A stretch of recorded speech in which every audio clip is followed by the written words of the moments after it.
We thank you for your presence with us here today and ask that you bless our work. Amen. I pledge allegiance to the flag of the United States of America and to the republic for which it stands, one nation, under God, indivisible, with liberty and justice for all.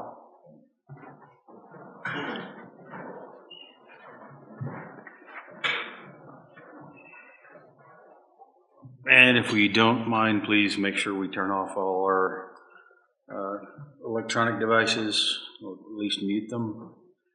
Can we get a roll call, please? Roll call. Ken Madsen. Here. Diana Edstrom. Here. Dan McAllen. Dan McAllen. Absent. Kyle DiNardo. Present. Nicole Hunt. Here. John Gresham. Here. Dee Dee Shotgrace. Present.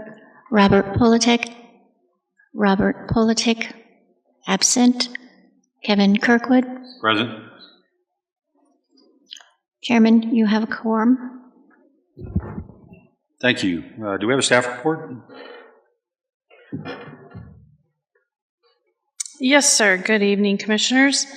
I wanted to let you all know that to follow up from the joint work session that this Planning Commission had with our Board of County Commissioners and the Steering Committee for the Comprehensive Plan back in November, we will be having a follow-up to that in early January. We are looking at January 8th for that. And so there will be, obviously we will send out invites and all of that to you all, but that'll be an opportunity to follow up on the discussion on the future land use map and the comprehensive plan. And this is your last PC meeting of the year. So then we will regroup in 2026. Fantastic. Thank you very much. I appreciate that. We're at a point where we have citizens' comments, so we'll open the floor for citizens' comments. So, Dan, you're the only citizen. Pardon me, Chair, the minutes, please. Oh, I jumped ahead. No. You got citizens' comments, and then... She's just trying to see if you were on time. You know. I can read. The exercise works. Thank you. So with that, Dan, if you'd like to say something to the committee, that'd be great. And hearing that you don't, no worries. We'll go move on to the approval of the meeting minutes. Everybody have a chance to review. Any additions, changes, comments, corrections? Then I'll hear a motion. I move to approve the minutes from the December 2nd meeting. I'll second. All in favor? Aye. Any opposed? And that passed.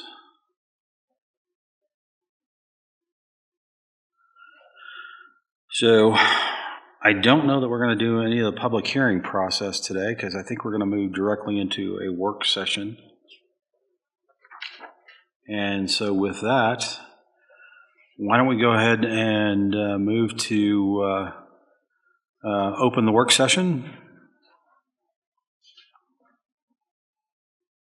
Or do we need to do that? Maybe we don't need to do that, do we? If there were any public that wanted to comment on any of the regulation changes, that would be an opportunity to do that. And if you all wanted to vote on them, you would need to do that as part of the public hearing versus a work session.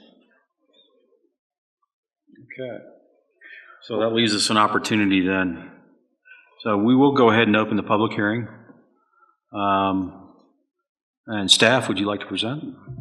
Yes, sir. Thank you. So before you all tonight are several regulation revisions. These primarily came from members of your Board of County Commissioners to be reviewed and commented on by you all, perhaps tweaked a little bit. And then following the public hearings and actually discussing those red lines, we will talk about, we'll have more of a work session on some of those big picture topics that you all have talked about and are aware of, including the solar and battery storage and then architectural and design guidelines. So in your packet, you had 3 articles, 2 from the zoning regulations and 1 from the subdivision regulations. So we can go through those as detailed or as generally as you all would like. I have on the screen the sort of summary from the memo that you all received as part of your packet, sort of outlines some of the changes. Happy to talk through all these. Again, there's no assumption that these are finalized or anything like that, but we have to start with something. So that's where we are. If you all want to start in Article 2 of the zoning guidelines, again, the sort of the big picture topics are outlined for you, and I'm happy to talk through these. The referral process, it says in our regulations that we will provide a comment form to our agencies. The reason I propose taking that out for you is because we have been requesting that our agencies provide more of an actual written letter on their letterhead, or something a little bit more than simply checking a box. That has seemed to be something that this commission and the board were interested in. We've also had trouble with when we have all of the same forms. Sometimes there's technical difficulties in combining those and including them in the packet. So that's literally all that is about. It just encourages them to provide us something a little bit more in writing. We could still create a form, even if it didn't say that we had to. It just kind of gives us the opportunity to adjust that as needed. So that's what that one's about. I have Yes, a ma'am. on that topic. I do have a question. Can we let her finish going through the presentation piece before we jump to, we're following the normal process. Right now, I didn't know still she have was the doing a opportunity to presentation. do public hearing, public testimony, and then. Okay, we'll have so you're doing the boards. presentation right now? Yes, that's the presentation. I'm asking Jen. I can do it any way that you all like. That's the way I'd like to have it run. Okay. Thank you. So I can summarize those, and then I can pull them up, and if you all want to look through them, we can kind of go, page by page or line by line, or however you all want to do it. Also in Article 2, we have some proposed changes to the public notice. We're all aware that there's been some issues with that. There was a request to potentially increase the notice distance, specifically for PUDs, and so you'll see that in there. We didn't currently have PUDs listed as its own sort of line item. It was just zone changes, and so again, that would be something that this commission could talk about. Do you want that additional distance for all zone changes, or only for PUDs, or something different than that? So that's another item that's included. Amending the regulations, there is this is something from the county attorney's office to align with state statute, which requires 14 days. Our regulations say 30 days. There's some ambiguity in there about where the 30 days applies, right? We've talked about that. So this would clean that up to be in line with state statute. Another is our regulation. Sometimes our regulations are extremely specific, and then sometimes they don't give a lot of guidance at all. Something else that they include is that the notice, right, like on the signs, will be prepared by staff. I'm proposing to you to take that out and have that be prepared by the applicant. And again, I'm happy to talk about the reasoning for that, either now or later. Long story short is, oftentimes our staff that's preparing those is using the information that was provided very early on in the process when the project started. Sometimes that changes over time. The applicant is obviously aware of the most current information and exactly what they're asking for, so that would just be a way to help, again, fix that. Staff is still obviously has the signs of giving, they're still working on all of that and would still be communicating and coordinating with the applicants. Here's a big one I have for you all, and this one is from staff, discussed with the members of the board as well, is, as you all know, our regulations currently have all of those templates for the notice, right? They're all in boxes and it has very specific language, right? I think we all know we've had some issues with that.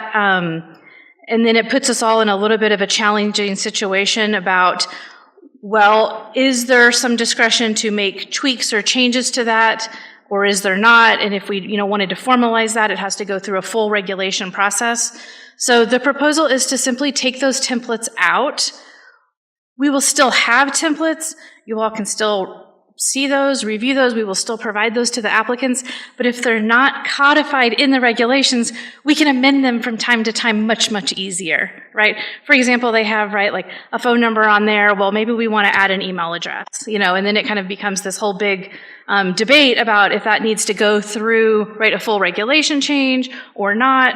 So that's where that's coming from. And, right, it applies for the mailings and the newspaper as well. So, and also the affidavits. So that way it just gives some flexibility to improve them more regularly. That's where that's coming from. Again, staff would still have those templates. They could still be reviewed, changed, and they would still be provided to the applicants. So we're not trying to not provide them the guidance. It's just simply taking that level of detail out of the regulations. Another item that has come up is this issue of certified mail versus first-class mail. And I know that those conversations, I think, have been going back and forth for a couple of years, perhaps. It seems to be, in our experience, that while the certified mail, I think, is more official, if you don't get it or sign for it, you don't get it at all, right? And so it becomes a challenge with people being home or going to the post office within the designated time frame to pick it up and sign for it. So I think, as well as it's extremely more expensive. Not that that's our biggest concern, but it is significantly more expensive. So there is discussion about changing that back to first-class mail so that at least it gets in people's mailboxes and they don't have to sign for it, right? Sometimes people don't want to sign for things for various reasons. Hopefully trying to increase that opportunity of providing notice to folks. So that's another item. We have another one. Our regulations say that community meetings shall be in the vicinity of the project site. I think we all agree that's a great idea.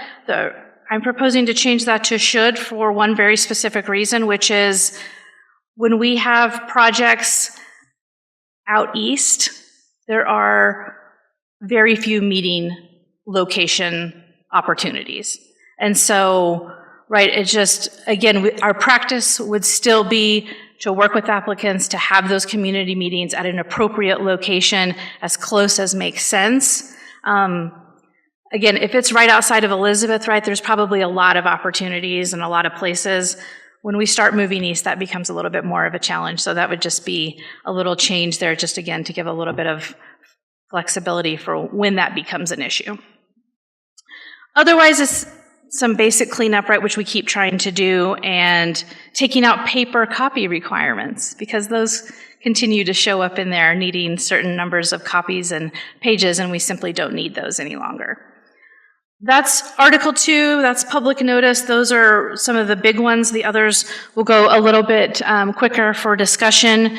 Article 8 of the zoning regulations has the proposed tree preservation and vegetation protection language that came out of members of this commission. So I know that had been sent to all of you for review and things like that. So this would potentially include that there, and we could talk through if there were any tweaks that this commission wanted to see on that proposed language. And then probably the biggest topic of the evening, which would be some changes to Article 11 of the subdivision regulations. It's called Design Standards and Studies. This is actually where we have the requirements about central water or central sewer based on lot size. This is where our open space requirements are, and actually I'm proposing to move. There's a chart, and we'll pull it up here in a few minutes, a chart on the lot sizes and the central water requirements. It seems to be in the wrong spot, right? Like I'm not sure if something got added. It's like it needs to go a little bit earlier in the chapter in the water section. It's sort of in the open space section, so there's that. And then we can talk about what those numbers actually, what you all want them to be. Right, currently 10 acres is sort of the threshold that's outlined in there. There is a thought that that requirement is keeping the county from getting what some people find desirable development that's in the between 2 to 10 acres, whatever the numbers are in there, right? Something less than 10 acres, because of those requirements, that becomes often simply not financially not feasible, or just realistically, right? So if we have, 4 lots, or maybe it's 20 lots, to do central water and central sewer is not always an option. So if you all wanted to create an opportunity for well and septic on lots smaller than 10 acres, whatever that threshold is, this is what that's about. There's also a requirement in that same section that talks about when there's more than a certain number of lots, it requires multiple housing types. There's a proposal to take that out if the county does not want to see multiple housing types. And new language about the aquifers, everyone's favorite topic. And so there is some proposed language in there that did come from one of your county commissioners, provided that, so that's a place for you all to look at and start if you considering having regulatory requirements for which aquifers projects have to utilize. There's some other language about the water in there as well.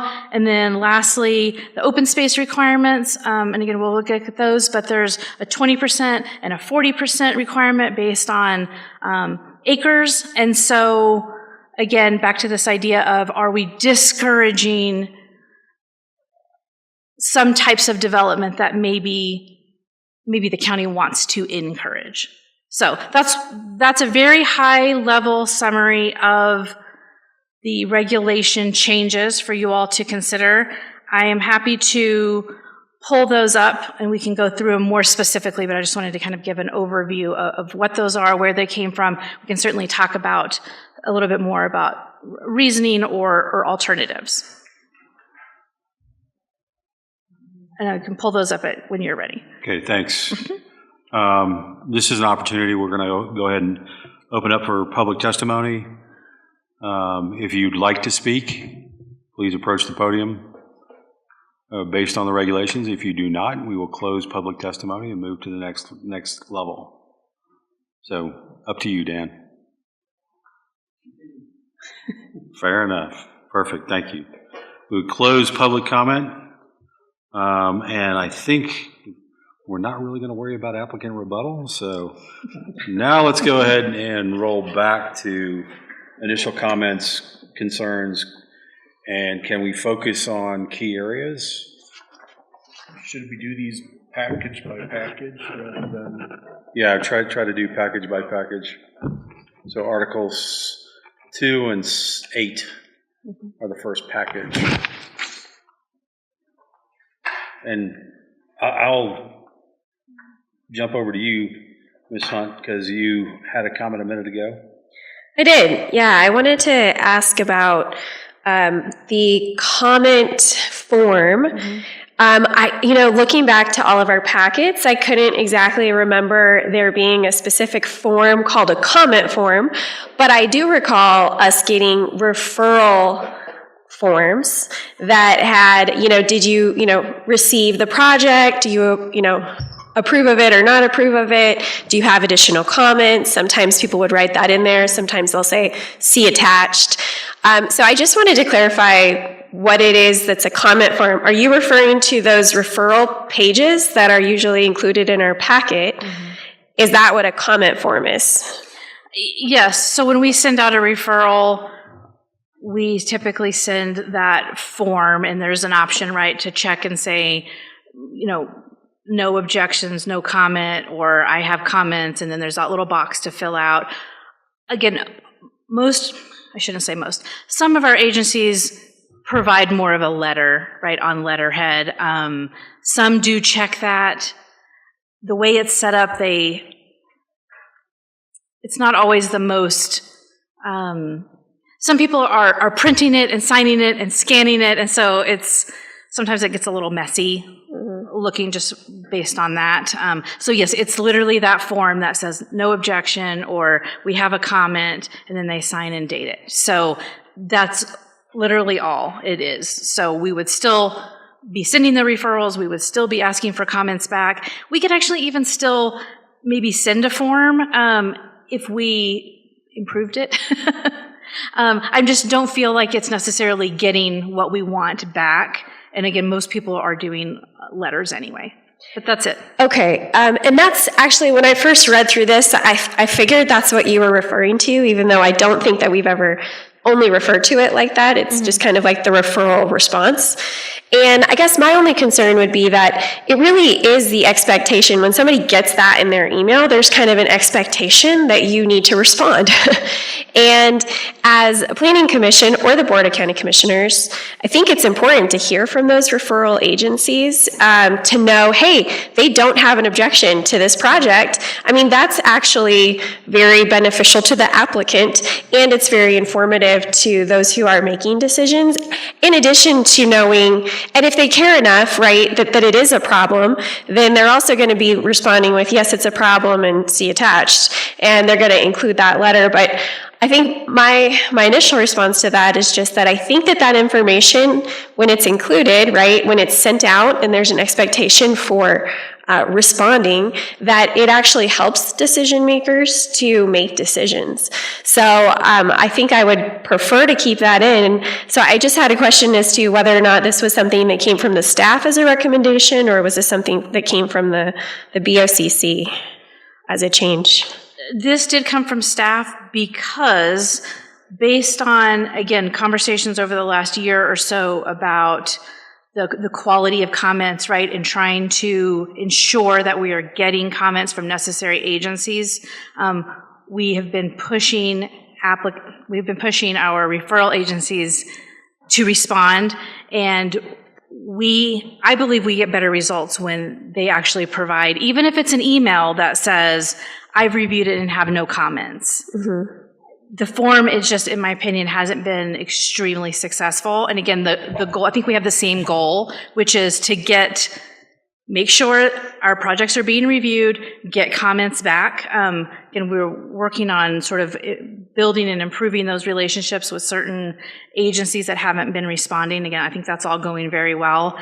If we could get to a point where they didn't use a form, I would just not want to be bound to send this form if that's not really what we want. If we really want them to say, and I've even told certain agencies I will work with them to help create a kind of a form letter, right? We have certain agencies and departments who have standard comments to provide to the applicants, and so we can work with them on that. The goal is not to make it harder for them, but it's just higher quality of what we get for the applicants and for decision makers. That's it. Well, and like you said, I wonder if there is a way that we can improve the form so that they can give feedback that's relevant to each agency. I don't know if that's checklist things or what it could be, but I still think that having that form, expectation of returning a form that says whether or not there's a problem or not, allows decision makers to make educated decisions. So I think that's all I'll say on the comment form. Thank you. Thanks. One of the things that we talked about on the same subject was the potential of building a matrix and having that data be supplementary information in the end. But the matrix would say, here's the fire department, here's the police, the sheriff's department, here's all of the agencies that are typically the referrals or referees. Sorry, English isn't me tonight, but and we typically go through several rounds of either comments or updates when somebody raises an issue. So CDPHE raises an issue in section 1. They come back, respond to the applicant comes back and responds. They may not get it right the first time. They come back and respond again. And we get to a point where CDPHE does agree. And to me, that's the kind of information I want at my fingertips, right? All of these people were given the proper information. They responded. The applicant went through a due diligence process. And I'm not saying remove that data that went through the exchange, whether that's email or a form or et cetera. But I really want that at my fingertips so I can literally look at that and say, okay, so they've crossed all their I's, they dotted all their T's, everybody's in line, or everybody's in line with these two groups, and we need to do something with it.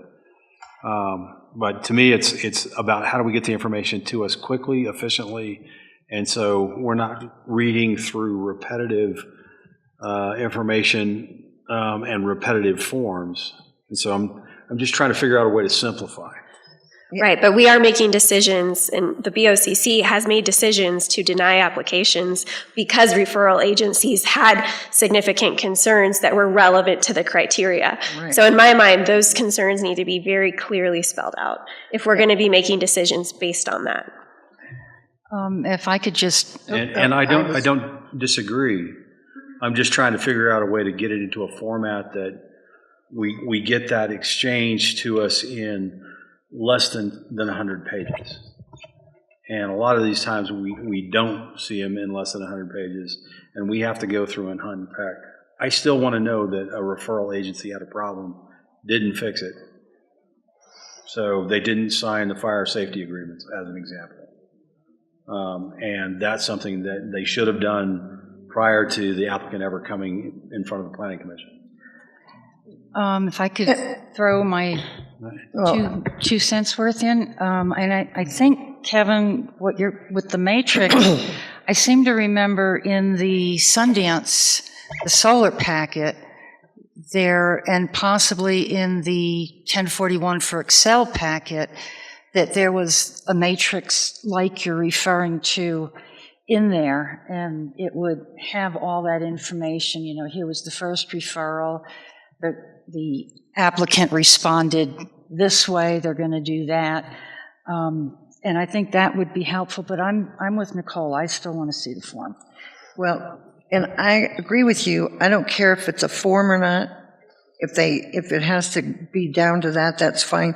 But I believe that every agency should have their letterhead or their email address that they have read it, seen it, and have nothing, and they're willing to stand by that, because this haphazard stuff is just, we don't know, and so we used to be told that if we didn't see something on there, then we were to assume that it was looked at or whatever. I just don't think that's a good place to be.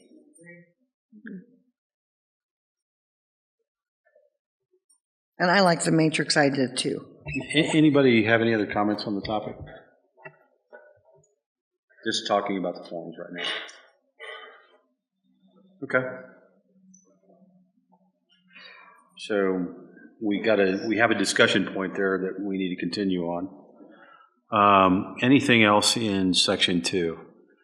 We're all agreed that we're removing the concept plan.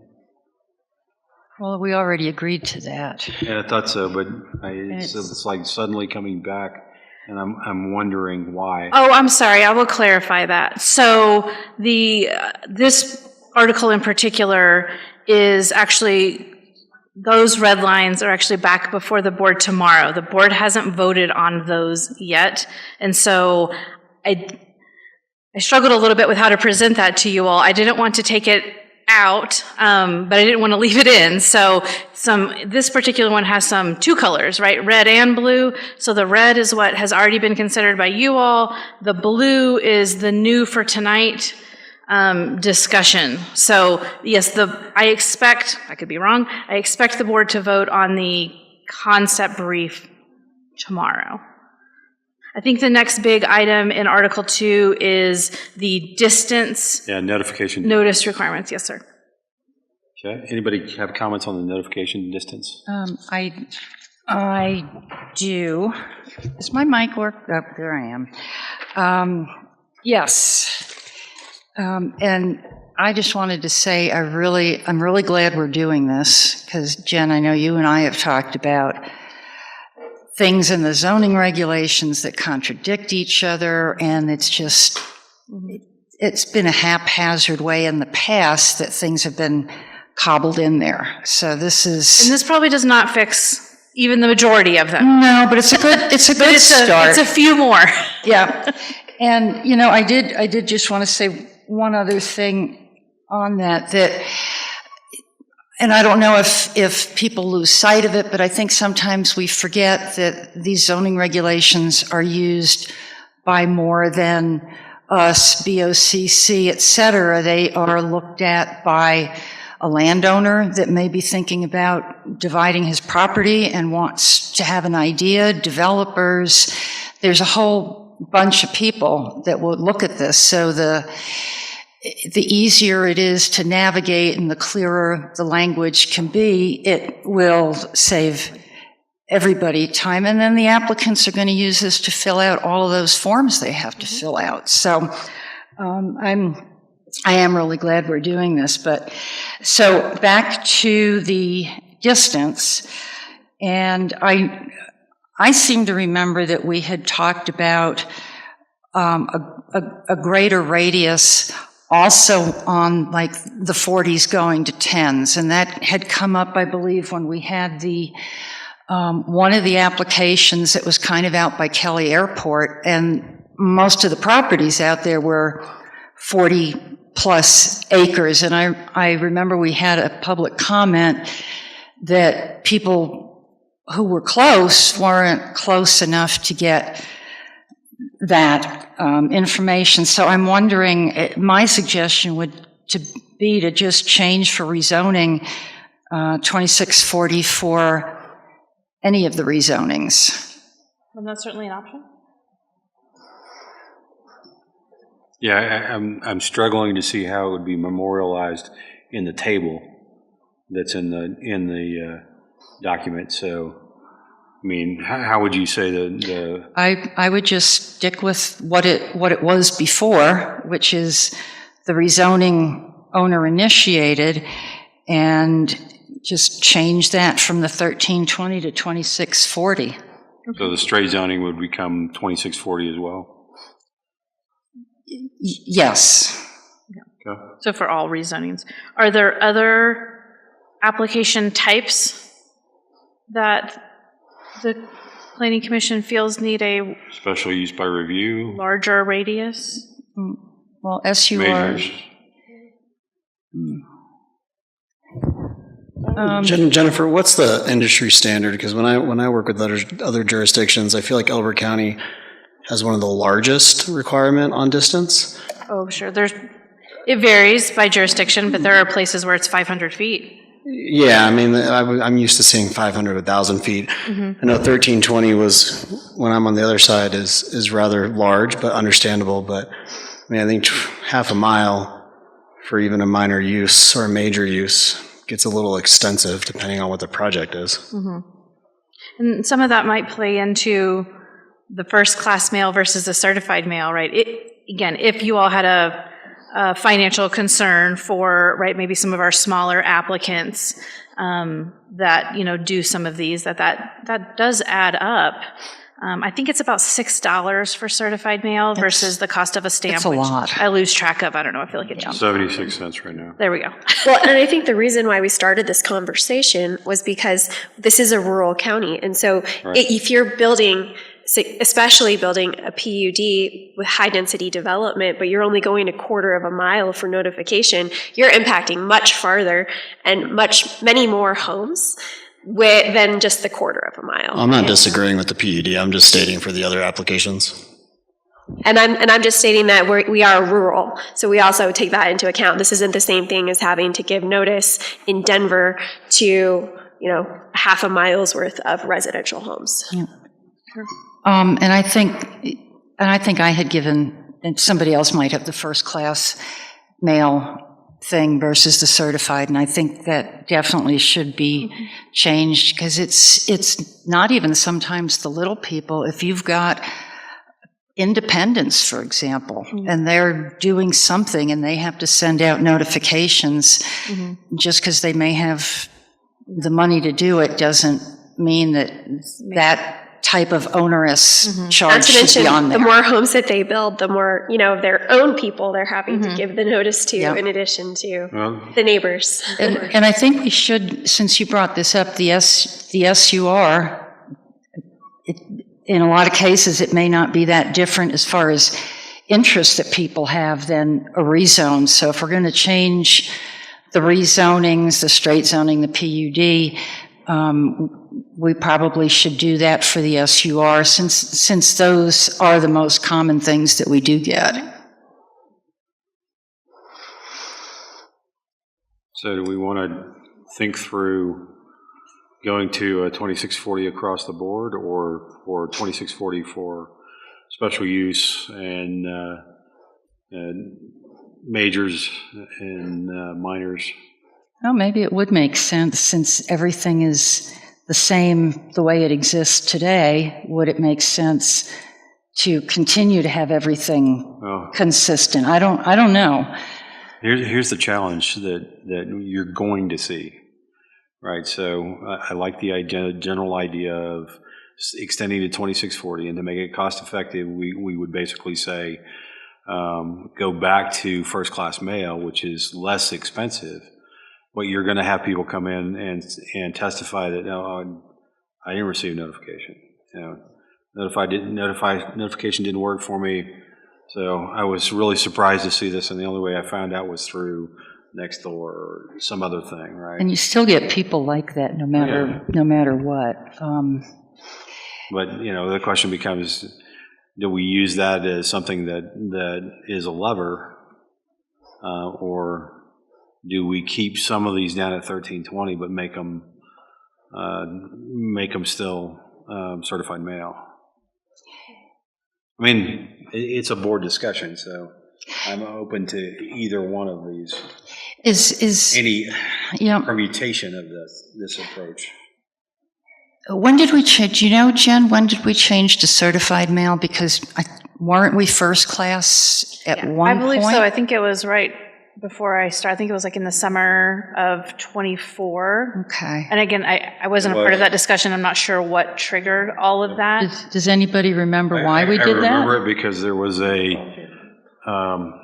storage unit, a planned storage unit, RV storage unit that was on the EDZ, and the vast majority of the folks came in and said, I never heard about this until this community action started. And I think the board of county commissioners and at some level the planning commission said, okay, so we need to have proof positive that they're actually getting the mail. And instead of having plausible deniability, we have fact that they were sent a certified letter. Do we know if, Jen, state statute says anything like best effort to notify people? You send things out. We all know stuff happens with the Postal Service, or does state statute require certified mail? I don't believe it does. I don't believe it requires certified mail. We can certainly... And we have applicants do an affidavit saying that they mailed it. Yes. Yeah, and they'll generally provide a list of who they mailed it out to. I'm generally okay with that, but how do the rest of the planning commission feel on that topic? Yeah, I'm not a fan of going half mile for everything, but if that's what the board votes on, I mean, I understand. I understand the aspect of it, but I mean, I would say, 85-90% of the county's rural, but going half a mile when you're closer on the west side, I think it's a bit extensive. We could certainly draw a distinction. And I just want to make sure, does the county pay for the first class mail and certified? You pass it on to the applicant, right? Yeah, so. But it's easy enough to have different distance requirements, so that's up to you all. It doesn't have to all be the same. The chair does bring up a good point that it was the EDZ plan that actually made this an issue a year and a half ago or so, when the certified mail became a discussion. So I wonder, in my mind, the way that I see it is that when it's a project that potentially has the impact to change the lives of many, many more people, that it's appropriate that there should be a larger buffer of notification by mail. And in my mind, I see that in particular with the PUD zone, with an EDZ, or that use by special review. Those are the categories where I would see that more people could be significantly impacted. And I think that would be a fair middle ground. I like it. Yeah, I'll go with that. Sounds good. So are we recording this or are you taking notes? I'm making notes, well, we're doing both, but what I heard is that it sounds like the commission agrees that we would increase the mailed distance for all zonings, special use by review, and EDZ site plans. And the others would all remain the same, Let's do the major variants as well. and major variants.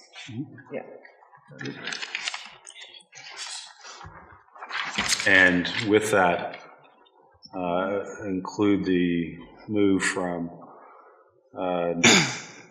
certified to first-class mail. Okay.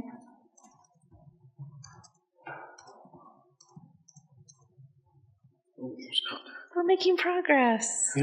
And I guess with that, on page 11, we have a sentence there, if they don't give us the affidavit, we may result in rescheduling our hearings.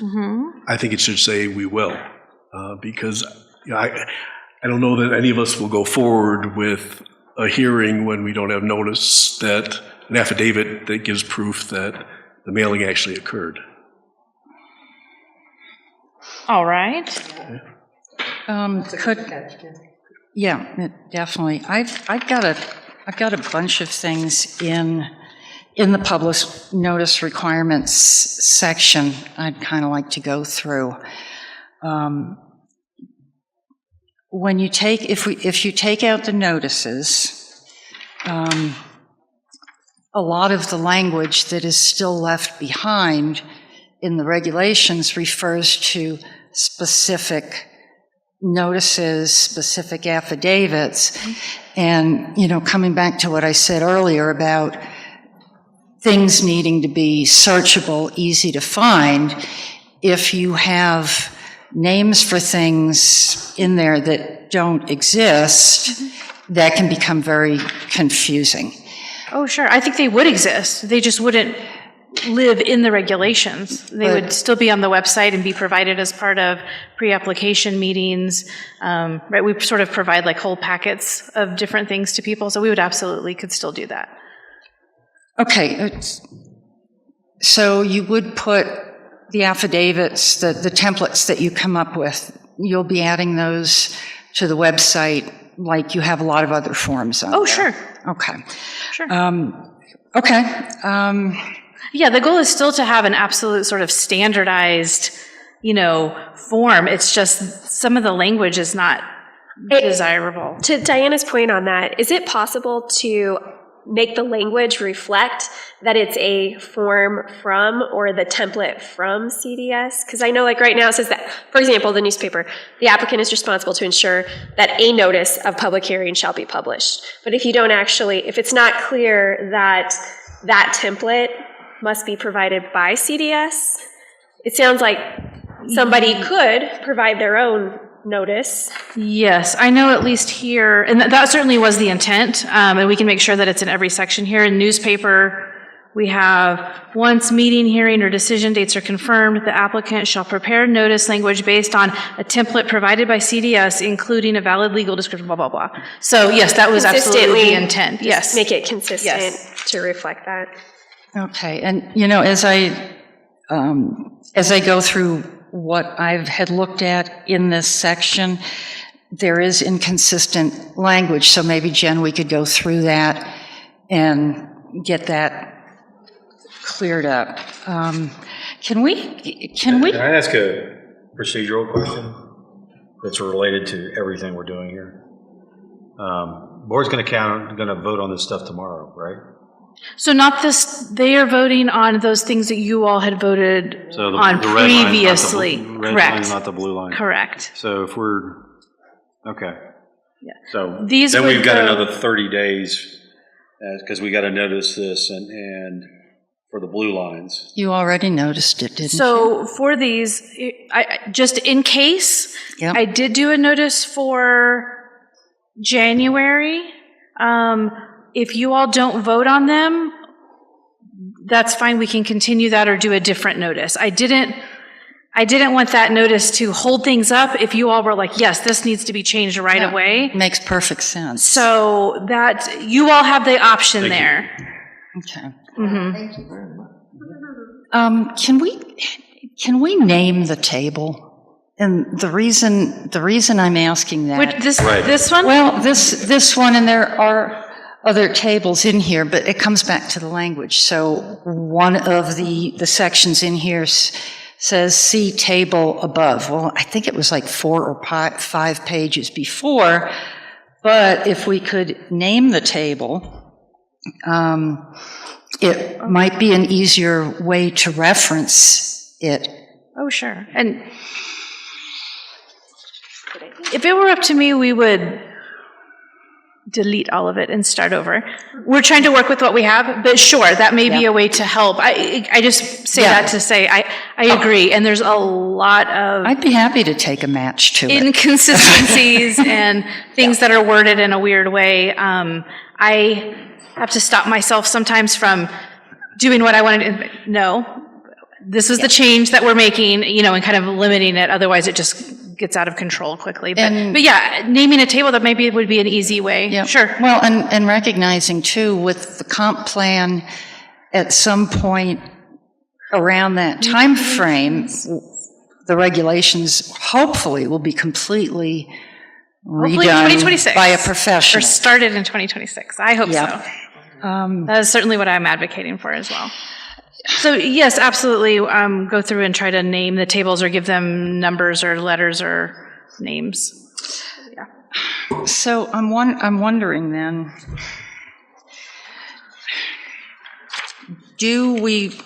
I would love to see everything cleaned up also, but, I wish I was taller and younger.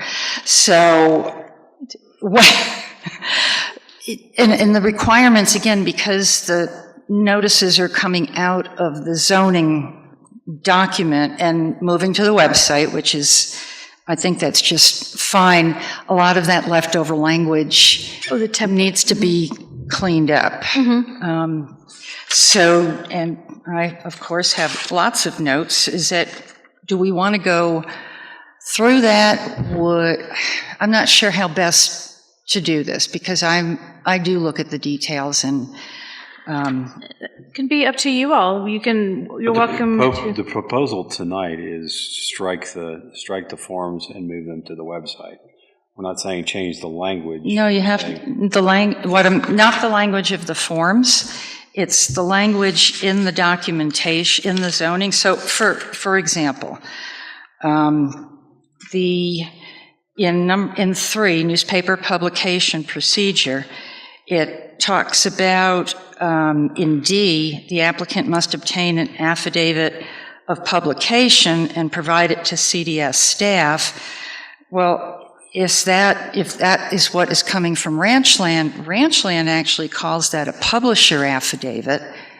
So you've got a confusion there, if you will, with the language. And then we've got, in that same paragraph, failure to provide completed affidavit of posting. Where did I miss that? You're right. I mean, that's existing language. That's the stuff I'm talking about, not the templates themselves. Okay. So, do we got red lines, blue lines, do we have green lines at this point? Additional lines of things that you would like to see changed? Well, let me ask this. Are we going to go through some of these and continue some of it? What I'd like to do is get through the proposed changes, the blue lines today, and make a vote. Because it gives them the opportunity to put it in front of the Board of County Commissioners sooner rather than later. And then in the working group session, then we can talk about the elements that are not quite where they need to be, and or we propose additional working group sessions to go through and do the green lines per se. That sounds good. I'm thinking though that if we do it that way, I'm going to assume that would be its own amendment. Yeah, it's separate. And then maybe a few weeks later, we'd have another amendment. And that's, how many times do you want to issue an amendment? When we get through the comprehensive plan piece of this, and we're trying to do this in parallel, and sometimes that's hard to do, but the whole ECZR, et cetera, all of this work needs to be refined, refreshed, and put in context of the new comprehensive plan.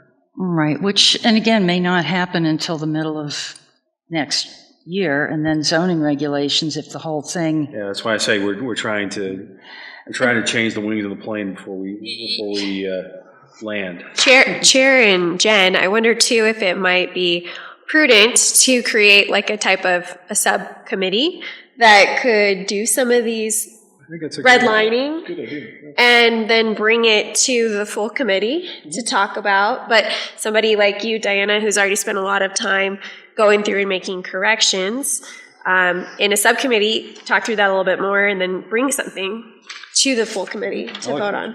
That's a great idea. So, process tonight, let's get through the blue lines, and let's get to a vote on the blue lines, and then we will nominate a subcommittee of those folks that are interested in taking this to the next level. And, you know, Diana, I can see this being your strong suit. And Thank you. And you know, I would be happy to have you help coordinate that. But can we get through the rest of the blue lines and then vote on those? Yeah. Okay, let's do that. So, what's the next big item in section 2? Is there anything else? So under the public notice, if we just did you want to just go item by item from your list, Jen?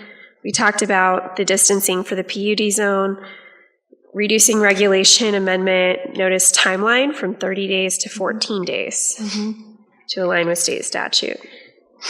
Anybody have any thoughts on that? Comments? You wouldn't happen to know the actual statute, would you?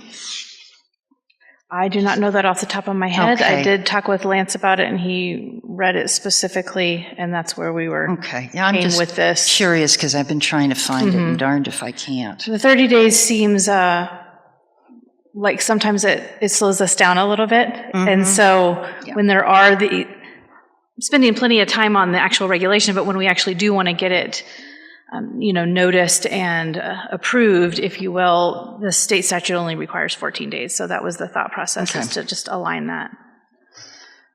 I like that. I like the idea, and I would just say, if we hear from the public that we didn't know and there wasn't enough time, we can take that into account. But that's about how much time we give to all of our other land applications. So that seems reasonable. And it doesn't mean that there still wouldn't be work sessions, and I promise all the work is not going to happen in 14 days, and so these things will happen earlier, but that just cleans that up so that it kind of eliminates that confusion.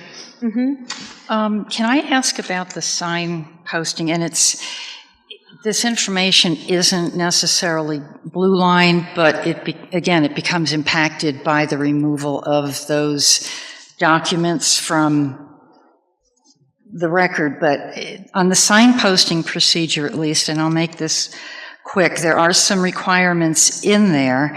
What is CDS working off of for the sign posting requirements? Because I did find a document on the CDS site, sign posting best practices. And that there are things in there that conflict with the zoning regs, but since this refers somewhere in here in this section 4, it refers to the sign posting process, but I couldn't, unless it's that document, I couldn't find anything. Let's see. I don't know if I know exactly what I'm mean. saying. Yeah, I know. So, obviously we want to take out any inconsistencies.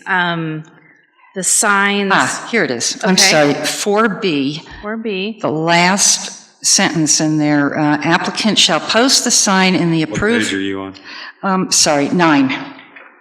Thank you. Okay. I have it up here. The applicant shall post the sign in the approved locations in accordance with the sign posting requirements. And I know, Nicole, you and I the sign posting thing had come up with you earlier this year.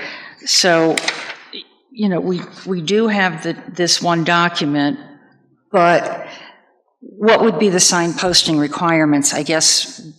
I believe there's another section that talks about, Each sign Right. shall be no less than 3 feet tall and Right. 3 feet wide, erected on post no lower than 3 feet above natural grade, and legible from adjacent public right-of-way.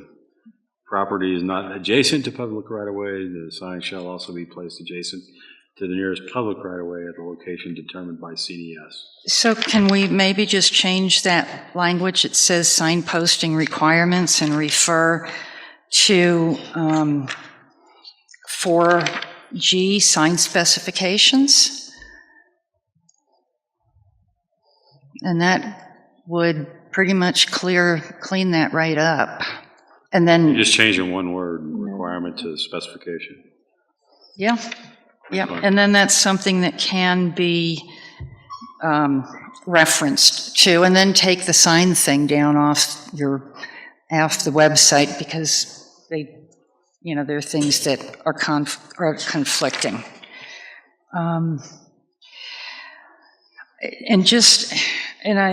I'm sorry, I'll make it quick, because if we don't get this done for a while and you've got some new applications coming in, so with the affidavits, you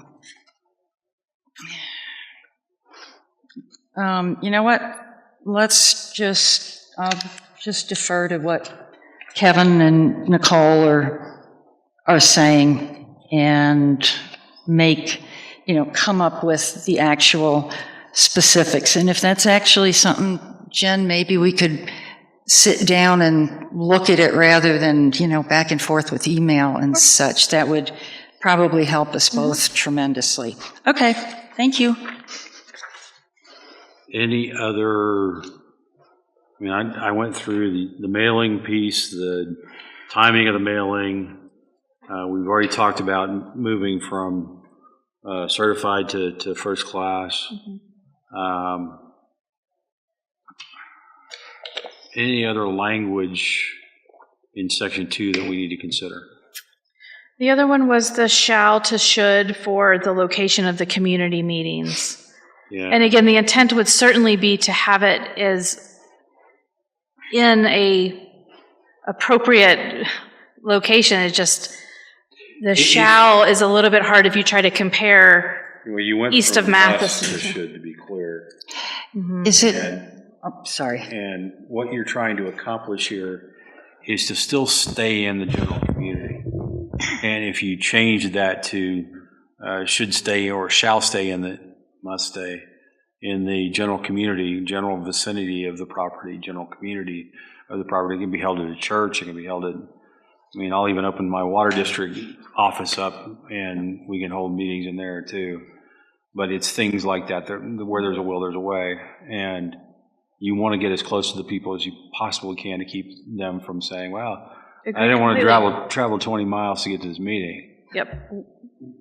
Could you just say must/should, and then make the discussion of where that meeting has to be during the pre-application meeting, and then you would be able to at least That's look what at we where do. they are. Yeah, that's what we do now, mostly. Again, it's less of an issue west of Kiowa. It's more of an issue moving east. It's just the idea of, well, is that in the vicinity or not? The idea of vicinity simply changes. So if that's not an issue, we can just skip this one. But that was the concern. I have. I don't see it as an issue. I think Okay. it's close enough to the right language that you want to maintain the idea that it's got to be close to folks that are going to be impacted.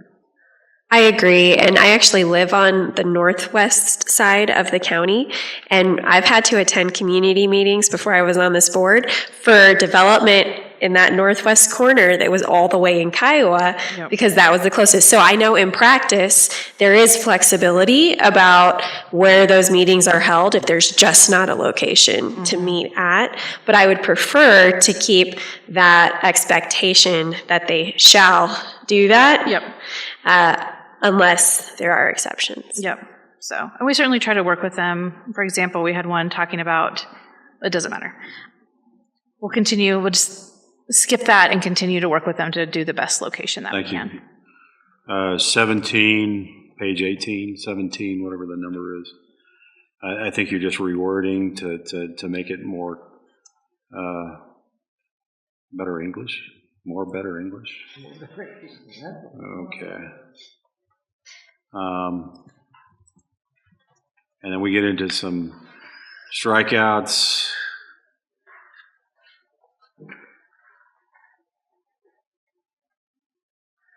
What page? Page 17? Yeah, I'm on 18 and moving to 19B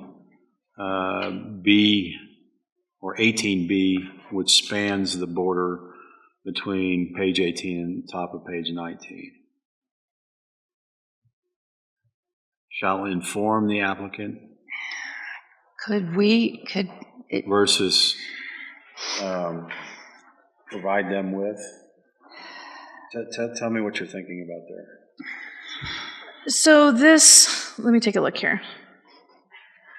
Oh, this has to do with, you all love this, right? So after the hearings, right, what our applicants do is, now it's done by email, and so they email us sort of the quote-unquote final version of exhibits before they print it on Mylar and get it signed. So the idea is that we try to help them review that one more time for any typos, any notes they were supposed to add, any, fixes that were noted through the public hearing process. And so that change is because we're no longer doing it we don't want them to print out big paper copies and us review it, and it's all done via email, and so that's really where the inform was coming from. Got it, okay. Is there a way, and you know me with things in writing, so informing is there a way to make that more formal and have some type of a document that would go in the packet that actually shows that you let the applicant know that... well, this is actually after the hearings. So this is after that, like just before they print. So after the hearings, and let's say they're approved, so then typically over the next 4 to 6 weeks, they print that final exhibit on Mylar, and they have to get certain signatures. And the reason we try to do those double checks early is because sometimes they have to get lenders to sign and all these notaries and things like that. And so it becomes a hassle if they've gotten all the signatures and we have to say, nope, try again. So that's really what this is after that, making sure that they've made any changes, making sure that we let them know of any additional changes. It's a contingency of English, not me today. It's literally the things that, it's the recordation piece. Yeah, before it's recorded, correct. Right, so. And that's the only reason I say that, because it wouldn't be in the packet, because it's after the packet, it's after the approvals. So just out of curiosity, have you seen changes that you've had to notify the applicant of, or, because it is kind of vague, but it's after us, it's something that you all deal with. So when it said, again, so inform the applicant, forget the digital copy, and indicate either acceptance or any required changes necessary. So the required changes, it sounds like, are not, like we talk about on the exhibits sometimes. Maybe it could be any of the, right? Sometimes they put, sometimes they write, Public Works Director, and it was supposed to be the county engineer. Maybe the rest of the block was correct. So it's really like more that. The signature. It could blocks. be that. I've seen typos in the title, I mean, things like that. Or it could be something that was a condition of approval, right? That, oh, you need to add a note that, this blah, blah, blah, will be done by this time. And so then it's just double checking that those are on there before we get that final version in. So it's another round of double check and cleanup. Again, that word is not extremely critical. It's just that it just seems a little bit more modern. No, and that's fine, and I appreciate the explanation. Yep. So I'm good. Yep. Okay, and that finishes out in section 2. Do we want to do these one at a time, or do we want to jump to section 8 now? For a vote, you mean? Yeah. I think you could do section 8 now as well, and then you would vote on the zoning regulation revisions. Perfect. So I can bring that up for you. I was just hoping to make progress and Oh, we're making great put a stamp progress. on that. The only thing in here is the tree preservation ordinance, and I do want to update this group. I'm sorry, that's taking forever. I do want to update this group on one thing which I have recently become more aware, which is, and it doesn't invalidate this at all, but this group does need to know that there are new state-mandated wildfire codes that the county, everyone in the state, the county is required to approve by April 1st. So it's related to this, so I just want you to know you will be seeing that in the fairly near future. I'm not an expert on it yet at this point. I think it is going to be more closely, I should back up. I don't know if you all will be seeing it. I'm making that assumption. If it's going into our rules and regs, we're going to see it. Correct, but it's also somewhat more in line with building code requirements, which don't necessarily come before you all. And so I just wanted to clarify, I don't know exactly how that will be handled or if there will be two pieces. At the end of the day, there are significant requirements that will impact what you all see. Either way, if we're not going to approve it, we still need to see it. Because I think it's germane to these pieces of the puzzle that we're talking about. I agree. And so if we're not to approve it, and it's going to be, trying to think of the nice way to say slam down our throat, then, yeah, I thought so. Then I still want to see it, and I want to see the impact to this tree preservation and vegetation protection. Wow. Absolutely. I can't talk tonight. So like I said, you all are welcome to still, vote on this, get this in place. I just did want to give you a little bit of knowledge that will be coming, and that's, as I'll just leave it at that. That will be coming. There's still a few things to figure out, but it seems like there's not a lot of room for variation, as I understand it. Okay, so we're jumping to page 9, 35 if you're on the PDF, and section O, I think is where we start, right? Yes, sir. Nicole, I know you were involved. Kyle, I know you were heavily involved. Too bad poor Dan isn't here tonight. Not on this one, but I think Nicole and Dan did a good job. Yeah, they did it. I didn't see anything in here I disagreed with. In fact, I was laughing at some of the things because I was like, yes, finally. And I will say the only... I did have... Never mind. I just answered my own question on a piece of language that was in there. I was just going to clarify. I did not make any textual changes. It's just the numbering and lettering I tried to make similar to the rest of that chapter. So it might have been different in that capacity only. And if I got that wrong, let me know if we need to change any of that. Yeah, I'm just sad Dan's not here to talk about this. I know. This is his... This for sure. Very, very important to him. We're going to call this the Dan McCallan edition. Yeah, but he'll be excited if we vote on it and get it in, right? Yes. Perhaps he could speak at the BOCC hearing. Yes. But only if we pass it, Dee Dee. But, He won't be excited if we don't pass it. oh, So, yeah. Vote a yes. Yeah, so just open to any feedback, any ways we could potentially tighten it up, make it stronger. It'll be interesting to see what happens with the codes coming from the state. But I would hope that, if there is, restrictions on how close trees are to structures and things like that, that would mean that, our code is still protective of our trees, which means that might limit opportunities to develop in particular ways if that particular area has trees.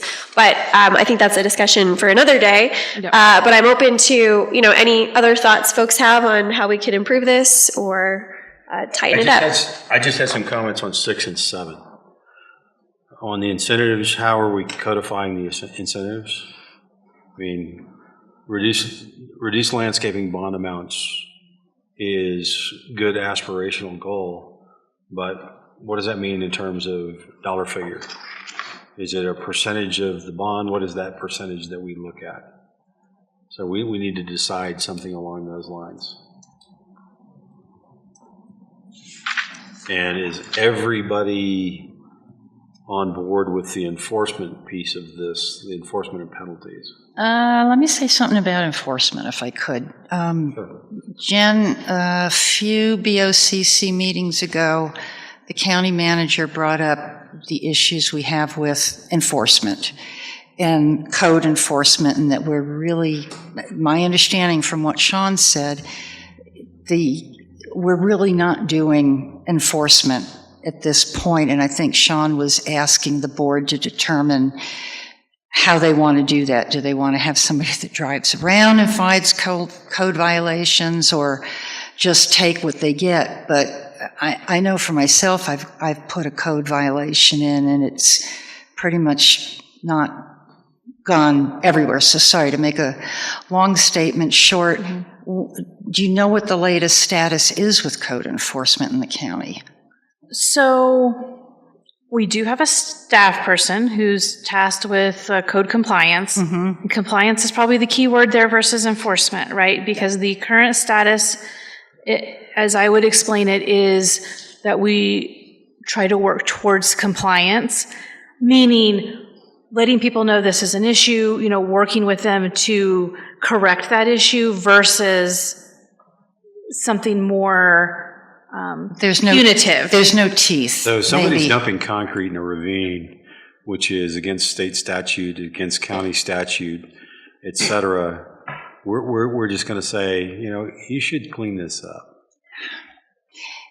That's not what I meant by that. I'm just getting clarification. But there is a bigger picture question, I think, for the board about the direction they want to take code enforcement or code and compliance or whatever we want to take that, right? Whether they want to pursue more action and exactly what that looks like, right?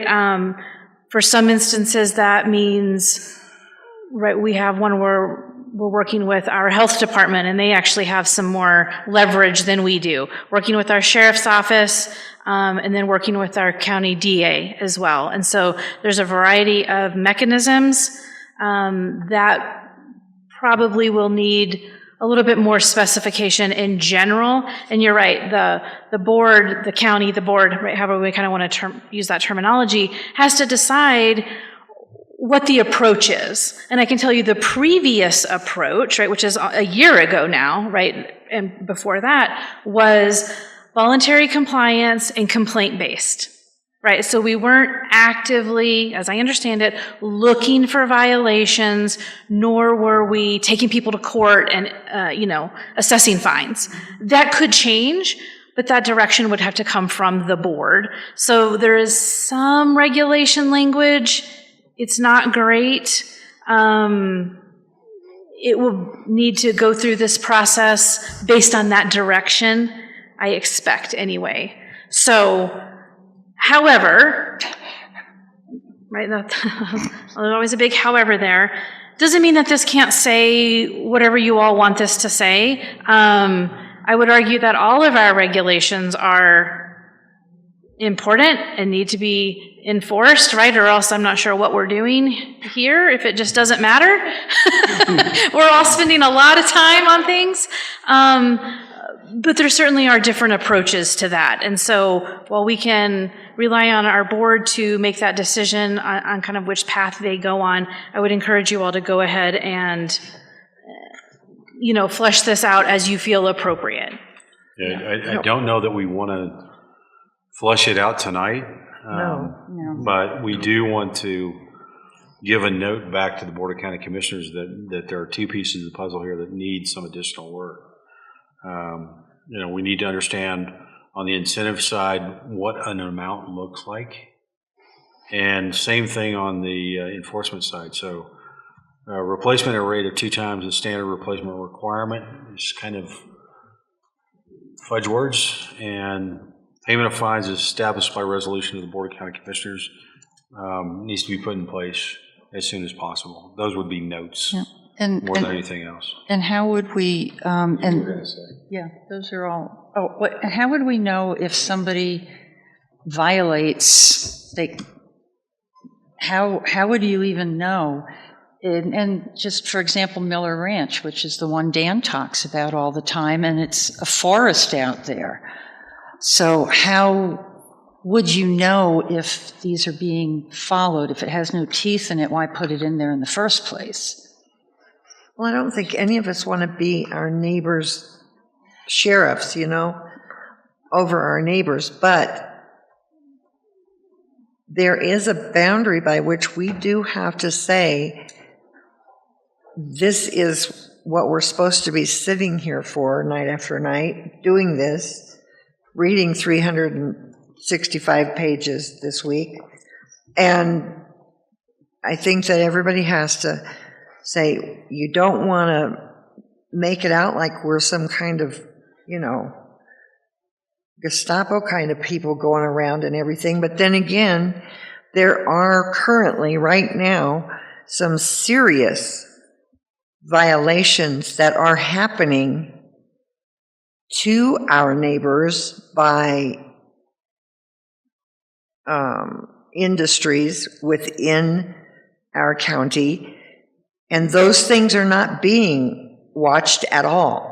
The onesie-twosie, does he have a Connex box in his yard? I don't care about that. That's not something I want to, stand on a hill for. But when somebody is asked to make sure that their particular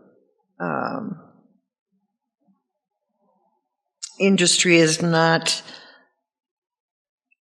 in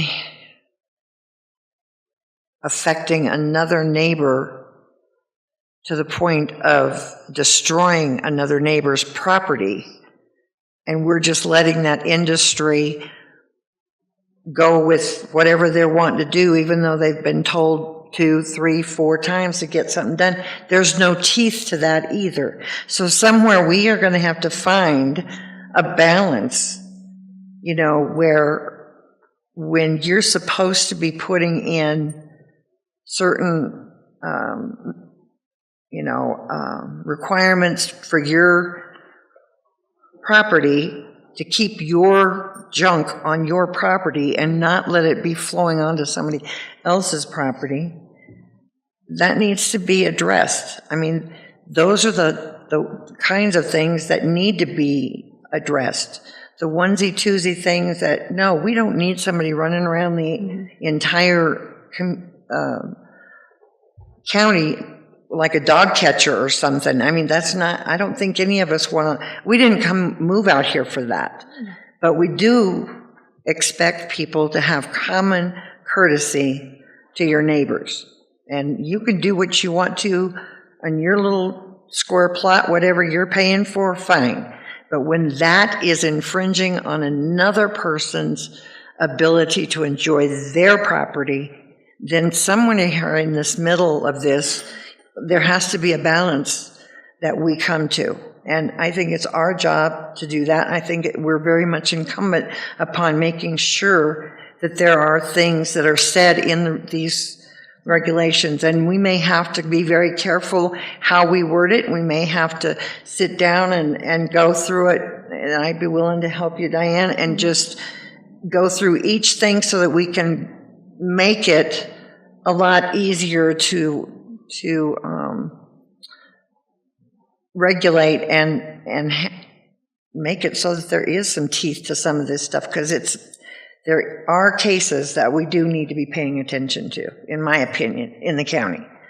Sure. And Chair, I just wanted to add, because I know you brought up let's make sure we're having discussions about the enforcement and making sure that it means something. And you brought up the replacement at the rate of 2 times the standard replacement rate. And I just wanted to bring your attention to the fact that up above in number 5, it actually talks about the replacement requirements. So like if you take out a significant tree, you have to replace it with one of greater value or 2 native trees, of at least a smaller value.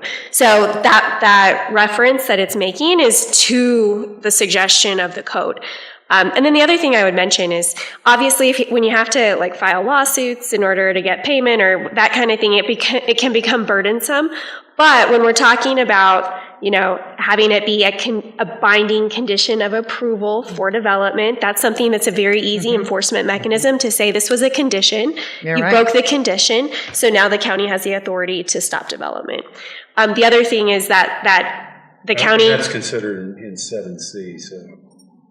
That's 7A. 7C is the ability to stop, may issue stop work until violations. Right. Well, and I was just going to say, and C, but to make it a binding condition is something that gives the county authority legally to say we're no longer going to allow this development to move forward. Right. And then C, yes, that is issuing that stop order because that was a condition that you had as a part of the development approval. Yeah, and I think that this tree preservation that you guys have done is it's just wonderful. It's perfect, and I'm so proud that it's being done with this commission right now. So we're notionally aligned across the board on that. The next section is Article, looks like 11, page 4, residential. It starts with residential density. Oh, before we move on, I got one thing before we get there. On page 10, where we're talking about the replacement requirements, do we want to have some type of time frame there? Because, a lot of developments go on for years and years and years. So, should there be some time frame that we have that they have to remediate if they knock down a major tree? Well, that's a good point.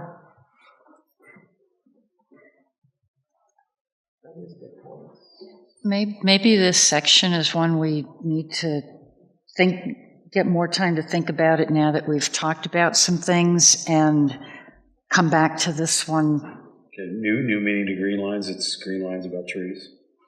So. Well, and some of the ideas, that Dee Dee has and Nicole has, and the whole enforcement thing.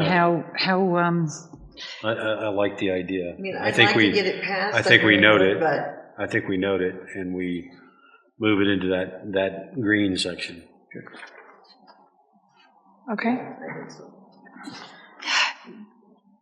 Commissioner, do you want to wrap up the commission's direction on these zoning regulation changes before we get to the subdivision regulation changes? Yes. So. I know it's a lot. I'll hear a motion on Section 2 and Section 8, and as amended or as noted. So do you mean based on our conversation? Yeah. Did everyone agree with what we discussed on as we went through? Well, Is it clear what we discussed? I think for Article 2, yes. What I heard for the tree preservation is that would come back. So you would not need to vote on Article 8. No, I think we still need to vote on Article 8, because what we talked about doing is accepting as is, but with additional green lines is that working group session. Oh, you want to vote on it and then potentially revise it Right. in the near future. Okay, Yes. I misunderstood. Okay. Well, and I was talking about Article 2, because, like, for example, there were, like, I didn't like the idea of removing the comment form, but I don't know what if the majority of the group doesn't Yeah, I have mind that that. noted as well. So I wasn't sure, just kind of what your notes were of what the discussion was, so that we could have a uniform offering to give as the motion. Do you want to maybe summarize what you have so we can? Yeah, see I don't if think there was everyone agrees? resolution on that one, on the comment form. Yes. So I think this board would have to have some type of resolution on that, or just leave it as is. Okay, so then we're not ready to have a motion yet. Well, how does everybody else feel about the comment form? You know, kind of an informal vote. I'd like to keep it. Nicole? I'd like to keep it. I think, Dee Dee, you said you wanted to keep it, but how does everybody else feel about it? You know, I'm also impartial. You know, I think we can kind of get there by having, you know, good instructions that we send, you know, when we're asking for comments, versus having, you know, just a form with a checkbox that doesn't really, you know, I would rather they write it, like you said, on letterhead, and they might put a little more meat into it versus just checking a box and signing. Our codes currently don't require that, though. I understand. Well, I understand. Can we vote on it as it is, and then when Diane's group comes back, we Well, I think revisit that, it? no, I think it's pretty much a sticking point. I think it's a good conversation to be having prior to a vote. You know, I think we're hearing there's general impartiality. John, I haven't heard your opinion on it yet, but my opinion is on the forms, I like the way it is. If they don't have to send it in, it means they can like this one. okay. I don't have a problem with that system whatsoever. Well, and that, I like- hate that because I know most people. yeah, I don't like that either. Yeah. And I'll just clarify, that language is actually separate in the regulations. it is. Aside from this form issue. And on the form, typically, the So only let's- time we get the form Let's amend back. it to say that we leave the form in and Consider changing consider changing the zoning regs. yeah, That's what absolutely. I just said. matrix thing and... I didn't say it right, okay. I don't know that I understood what you all just decided. We're going Did you all just to decide something? not strike the forms Okay, keep the form. and the referral forms, and we'll leave that section as is. I would still love to see my matrix, but I think that's part of The next round. the next round of this conversation, and I think that gives us the impetus to say that we're good with moving ahead.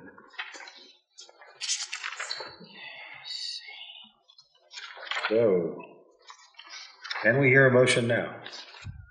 Go for it. I think so, but I would just like to clarify with regard to the distance. You have, what were the zones that you I identified? have that we would increase the distance for all zone changes.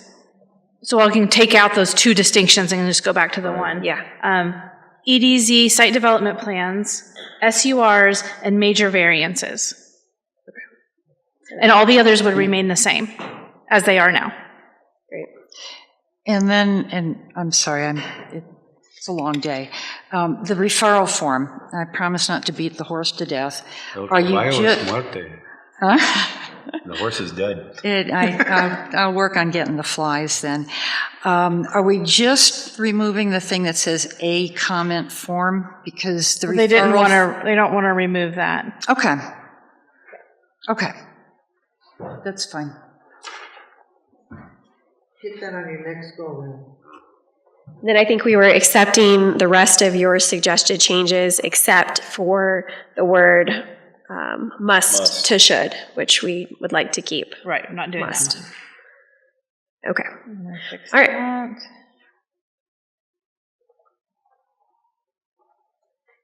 So then I'd like to move that we approve the changes as discussed in our meeting tonight, those that we are keeping in and stay as is, in addition to the rest that we are going to change. The ones we are rejecting are the comment form and the shall to should or must to should. And we approve the rest of the changes For the zoning regulations only, for Article 2 zoning regulation and Article 8. Article 2 and Article 8. and for Article 8.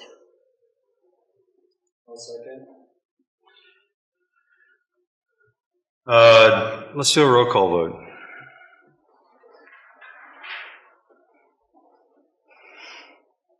Roll call vote. Ken Madsen, Aye. Diana Edstrom, Aye. Kyle DiNardo, Aye. Nicole Hunt, Aye. John Gresham, Dee Dee Schott-Grace, Aye. Kevin Kirkwood. Aye. Chairman, ayes 8.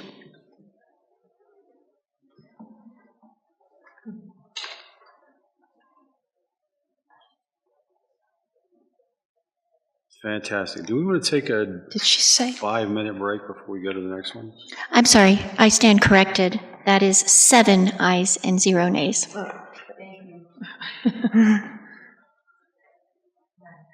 Okay.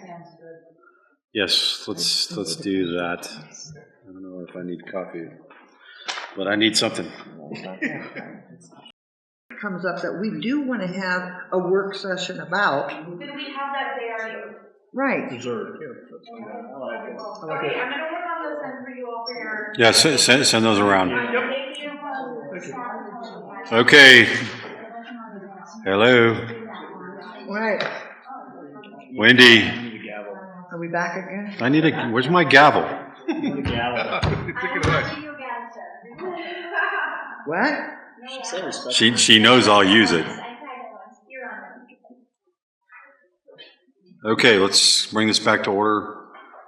Do we want to go through the same rigor for subdivision regulations, staff report? This one is probably a little bit more beefy, but it's a little bit more contained. So I have on the screen the red lines or blue lines as they may be. Let's just talk about, this is Article 11 of the subdivision regulations. It's titled Design Standards and Studies. The first change starts on page 4. It's actually, if you remember this chart, this is actually located currently down here. Look, after all these letters, it's located down here after open space. That seems to be the wrong Move it. spot. So that's why it's put up here under water, but the more significant change, I just wanted to clarify why it's moved there, is this discussion of, right now, it says to have central water, right, and septic basically is 1 dwelling unit per 5 acres.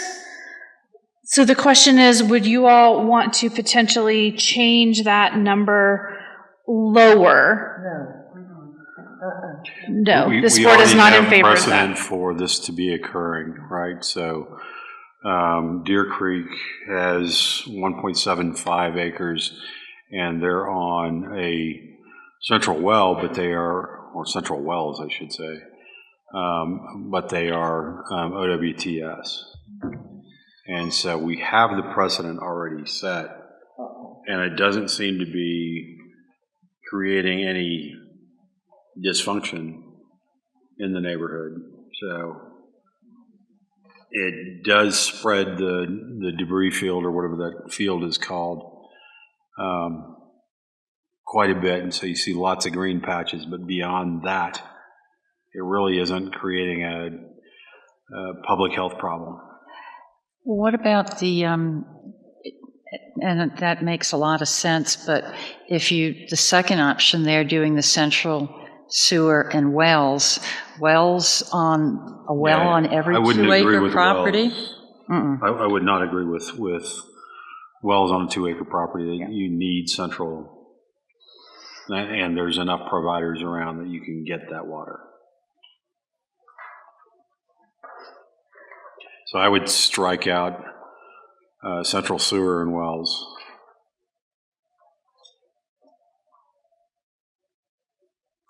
And go to 2 acres. Can you remind me how this change came to us? This came to us from your Board of County Commissioners. From Commissioner Buck? Correct. And remind me of the strategy or the purpose behind this? I'm going to do my best to summarize what I've heard him say. I'm not Okay. speaking for him exactly, is that there are examples of other neighborhoods that have, 2 or 3 acre lots that are a desirable, sort of style of neighborhood. It's not extremely small lots, but smaller than that are on well and septic. And so my understanding is he wanted to make that an option because I guess there's an argument to be made that based on these standards, we sort of have over 10 acre lots, or we have the more condensed neighborhoods that have central water and central sewer, right? And typically they're providing that, themselves. And so I believe that his, desire was to sort of open up this new, I shouldn't say new, a different type of neighborhood with this sort of medium-sized lots. But that's not necessarily feasible to do central water and central sewer for that size lots. We just don't see that happen for financial reasons. Yeah, it's not cost effective to do the central sewer. Cost effective, yes, thank you for that word, yes. Yep, my understanding is what this is trying to alleviate is a number of the developers have indicated to us that they have to do higher density to make it cost effective because they don't have the option here. So that's why we were thinking of lowering down the amount to 2 acres. So we're giving them, yeah, exactly.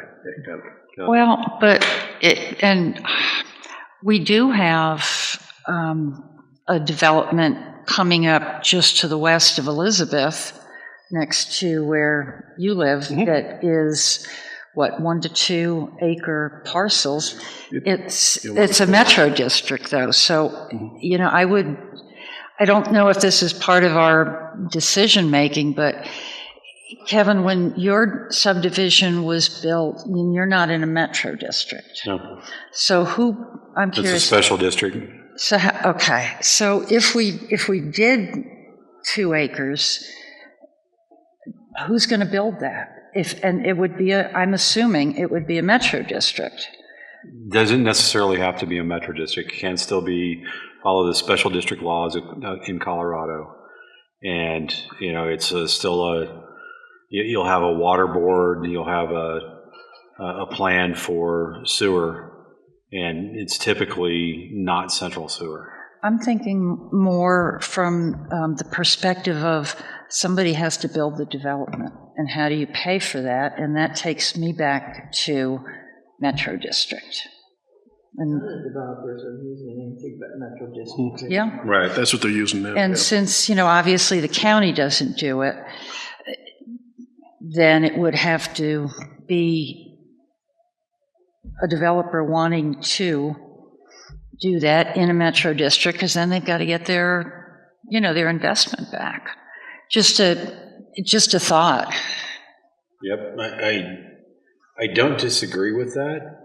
I think it's just a matter of mechanics, right? So we're giving them the option to do something that's more than what they've requested in terms of, this widespread versus compact housing communities. Okay. And so whether they want to do that on a metric district or a special district, I'm open to either. Okay. Thank you.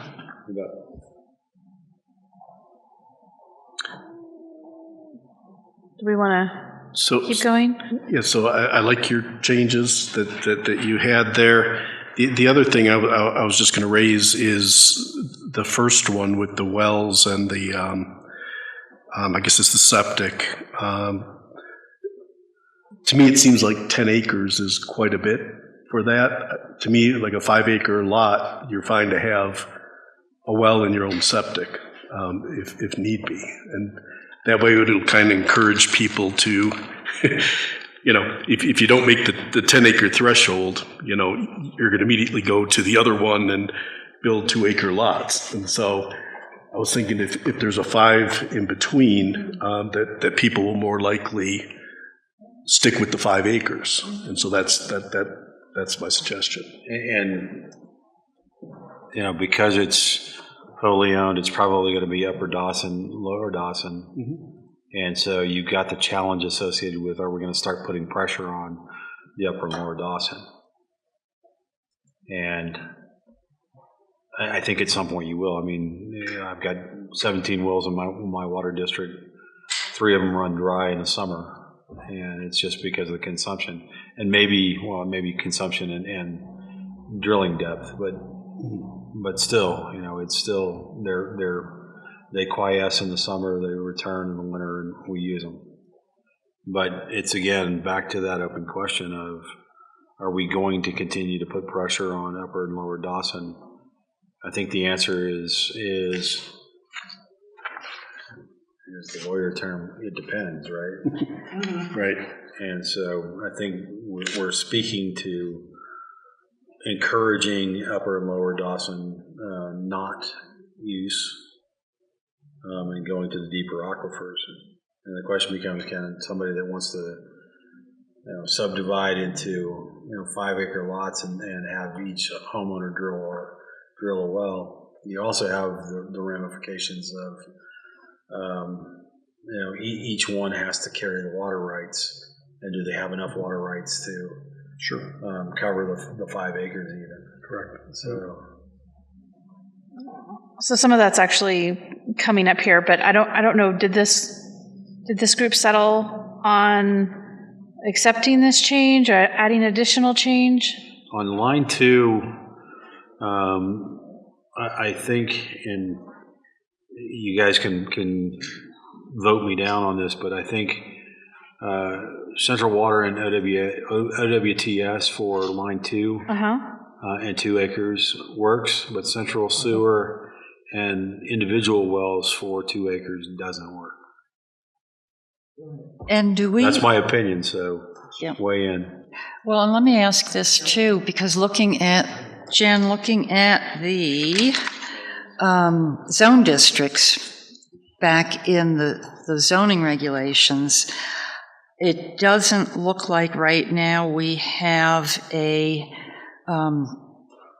zone for 2 acres. I see RA2 is 2.5, a minimum.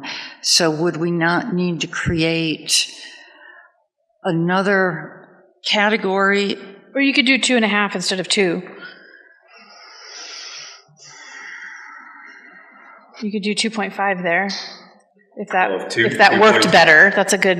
Yeah, if 2.5 works for now, and we move some additional changes to a green line session, I'm okay with that. And that would keep us in what we've already got, and we don't need to mess around right now with another zone district. And to Ken's point, on line 1, do we want to change that to 5 acres? I like the idea of having the 5 acres in between.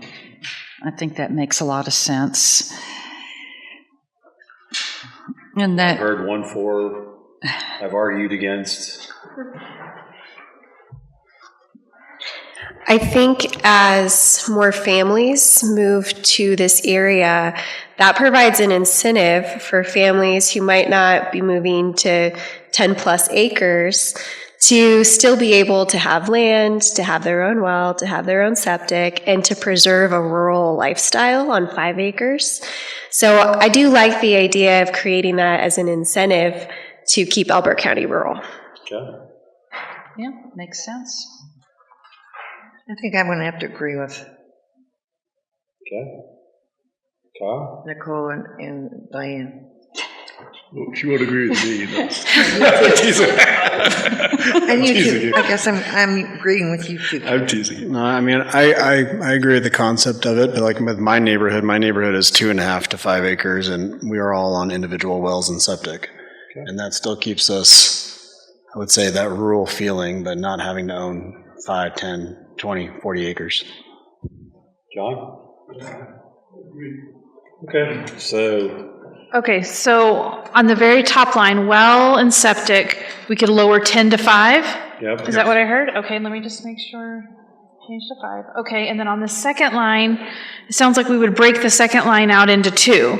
2.5. Is that right? Central water and septic, 1 dwelling unit per 2.5 acres. Yep. But then is there a second line that says central water and wells, central sewer and no, wells? right. We're just taking that out entirely. Yeah, Yeah, that goes bye-bye. But on the first line, don't we need to leave that as the 10? Or we're not striking the 10, we're just changing 5 to that 10. and leaving the 5 10. to 10 acres. Okay. Well, it says a minimum, so you would take the 10 out and make it 5, right? Okay. Right, yes. Okay, I'm just making sure we're saying the You got right it. thing. Yep. Okay, and on the second line, we're gonna do the 2.5, and we're going to take out the central sewer and wells. I don't know why I can't get this right. Central water and well, 2.5 acres. I hate to be the fly in the ointment. Could you repeat that with the 10? Because again, I'm going back and I'm looking at the zone districts. So the RA right now is a minimum lot size of 10 acres.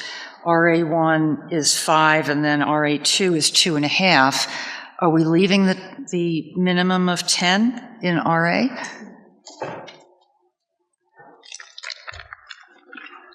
We could, it could apply to a PUD or, I mean, we need to leave the, Changing the actual zone, it's just changing for that lot size. but that still comes back to, I think, the lot sizes come back to your zone districts, as they're called right now. right. So you need to, I think you still need to define what that acreage is, minimum or maximum for each of those zone districts. So you need to keep the 10, I think, especially when you've got a 40 breaking into 4 10s. Or am I making this more complicated than it needs to be? I'm not sure. I was going to vote for B there. Yeah. Of course. And maybe that's the follow-up, right, is if the zone districts need to change, but it could always be a lower zone district. Well, can't we just keep the 10, add a second line in there between the 10 and what'll be 2.5 for the 5? And what does it allow for? Still well It would and be septic? It would be well and septic on 5. For 5 acres, that is, right, guys?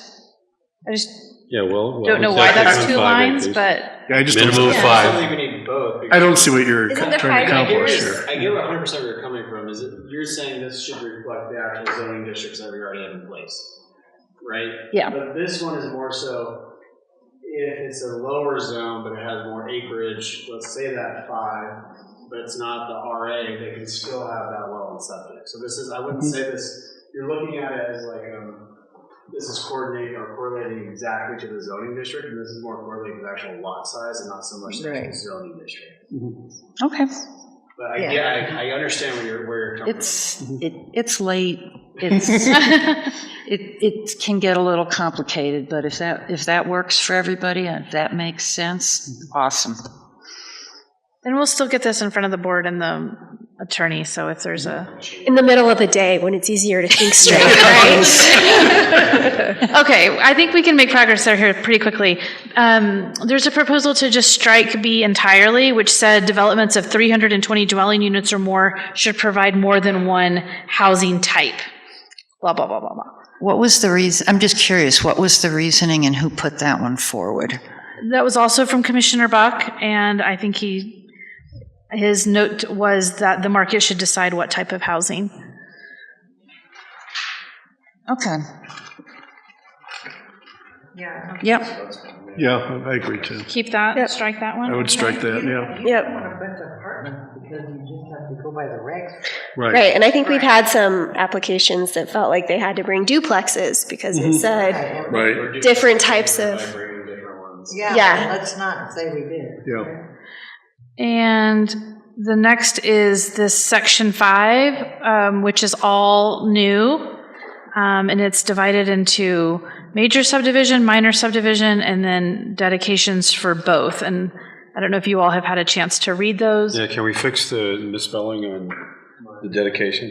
Well, I guess. Let's see.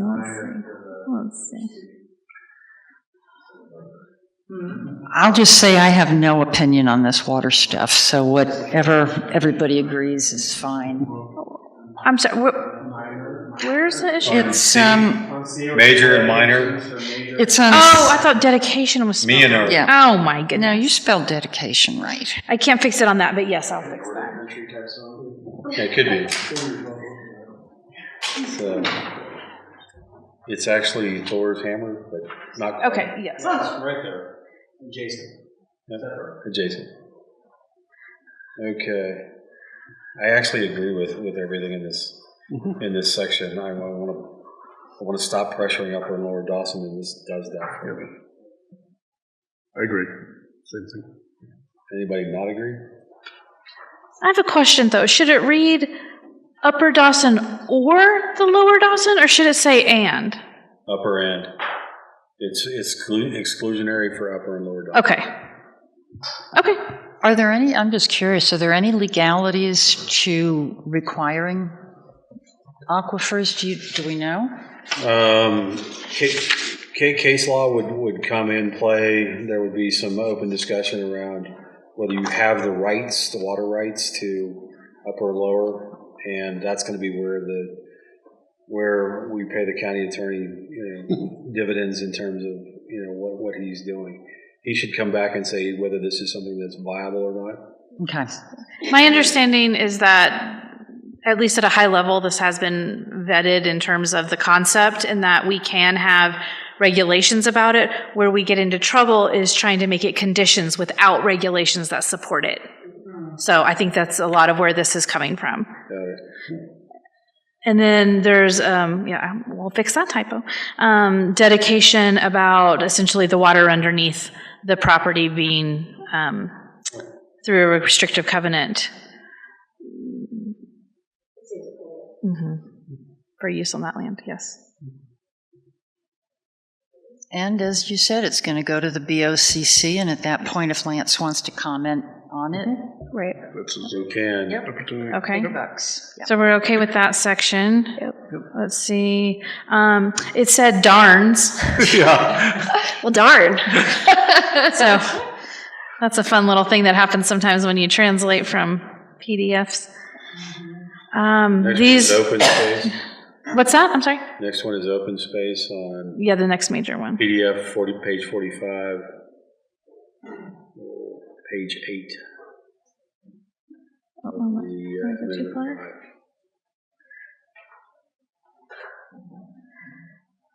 Yes. So the idea was, are we disincentivizing certain things based on this open space requirement? Well, how would that, I would assume that cash in lieu would still be an option for somebody that wants to develop their property. They don't, if they pay the cash in lieu, that takes away the requirement for the open space, is the way I understand that. And I think we just had one recently near the missile site, don't want to mention names, and I thought I saw they were paying cash in lieu and they did not have to comply with the open space. You can pay cash in lieu, correct, versus dedicating land if there's not enough. Right. To do something with, or somebody Hypothetically, doesn't want it. what's the subdivision near the missile site? Oh, that's that one we did. The family Could we just look? Oh, you might not have been here. I don't, you might not have been here that night. I was not. I think you were not here, yeah. You weren't. That was a fun one. I saw cool pictures. So, again, this came from Commissioner Buck, so if, Well, given that we created some incentives for 5-acre lots, I kind of like the idea of having a community that keeps that rural feel with land set aside. And sometimes that land is land that just can't be built on That's true. anyway. True, absolutely. So it's a way to get around, not to get around it, but to provide that open space. Perfect. Yep, so we're okay with that? Yep. yes. All right. Look at that. You're proud of us.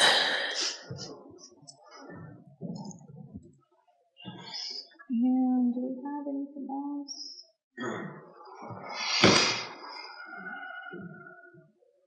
That was the last one for the subdivision Wow. regulation, so you all could do a vote on the subdivision changes specific to this article. So I'd entertain a vote.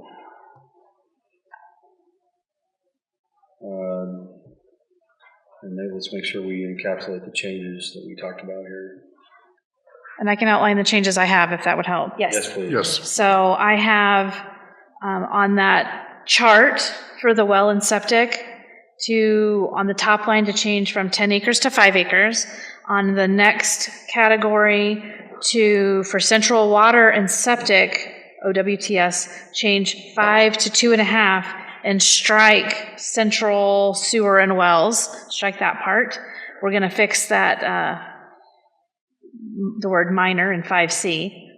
Doesn't even require anything. And everything else would be as is.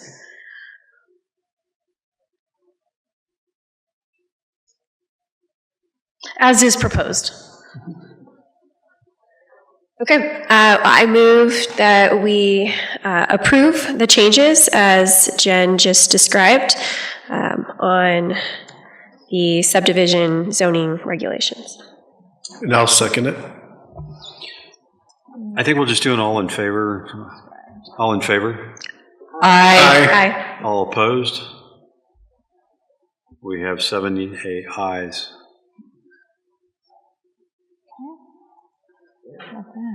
Woohoo.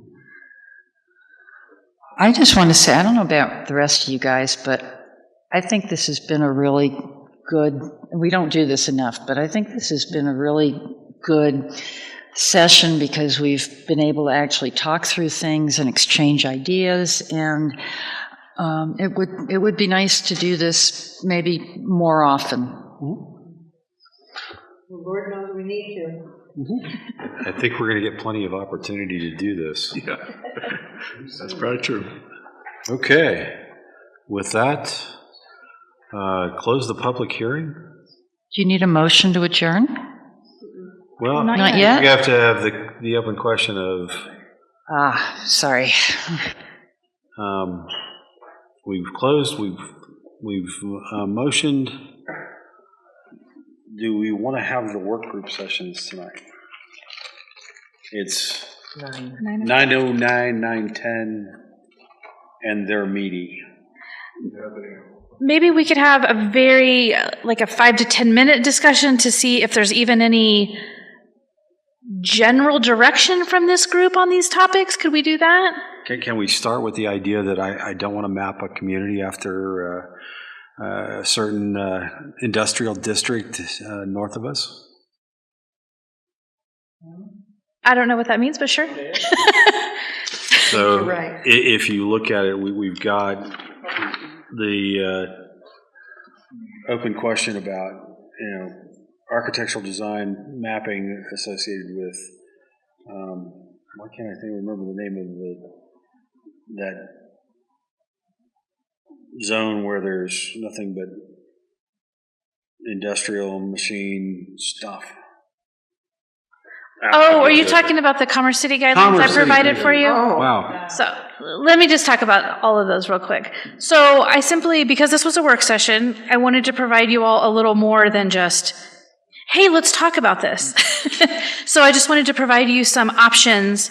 There's a very wide range of possibilities, right? Especially with design guidelines.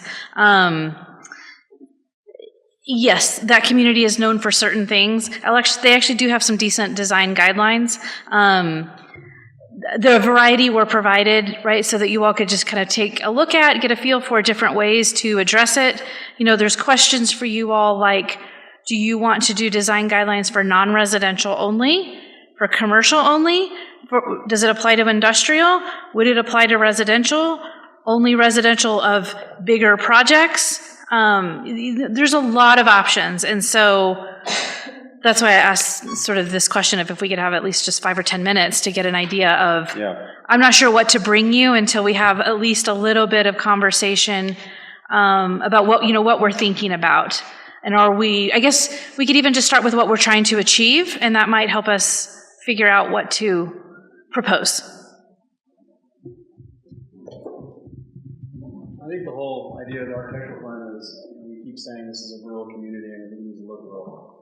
Commercial, industrial, residential, across the board. Yep, you're right. So, and if everybody's on board with that, I can do the same thing, is I can come up with a starting point and then share it with you, Jennifer, because I have from this state and a couple other states that I've reviewed, and then we can pass that along when we start the discussion that way. Absolutely, and it could go to the subcommittee, potentially? Is that an option based on what I heard? Okay. Would it be worth looking at the town of Elizabeth, since they're here? I don't know what kind of design standards they have in their regs. Well, they allowed the Walmart to be painted. That's county. Yeah, that is county, but I'm bitter. yeah. He might be. Just a thought. No, I understand, but I think there's areas that have a more extensive where they're been enforced. Yeah, I will get something started.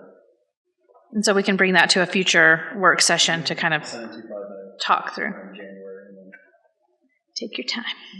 I'm having a kid in February, so I'll have plenty of downtime. Oh, how exciting. Congratulations. The first one was perfect, so the second one was perfect. Yeah, no, you're going to have trouble. Yeah, dude. Really? You're going to jinx yourself that way? You gotta be careful. Okay, so we have some direction on design guidelines. The other big topic was solar and battery storage. I know that the commission, and I think maybe you all as well, have indicated that you'd like some type of regulations for those. We all know that there's kind of a growing interest in those types of projects in the county. So Lincoln County was provided to you. That seems to be, when you talk with people about, that's kind of what people tend to refer to.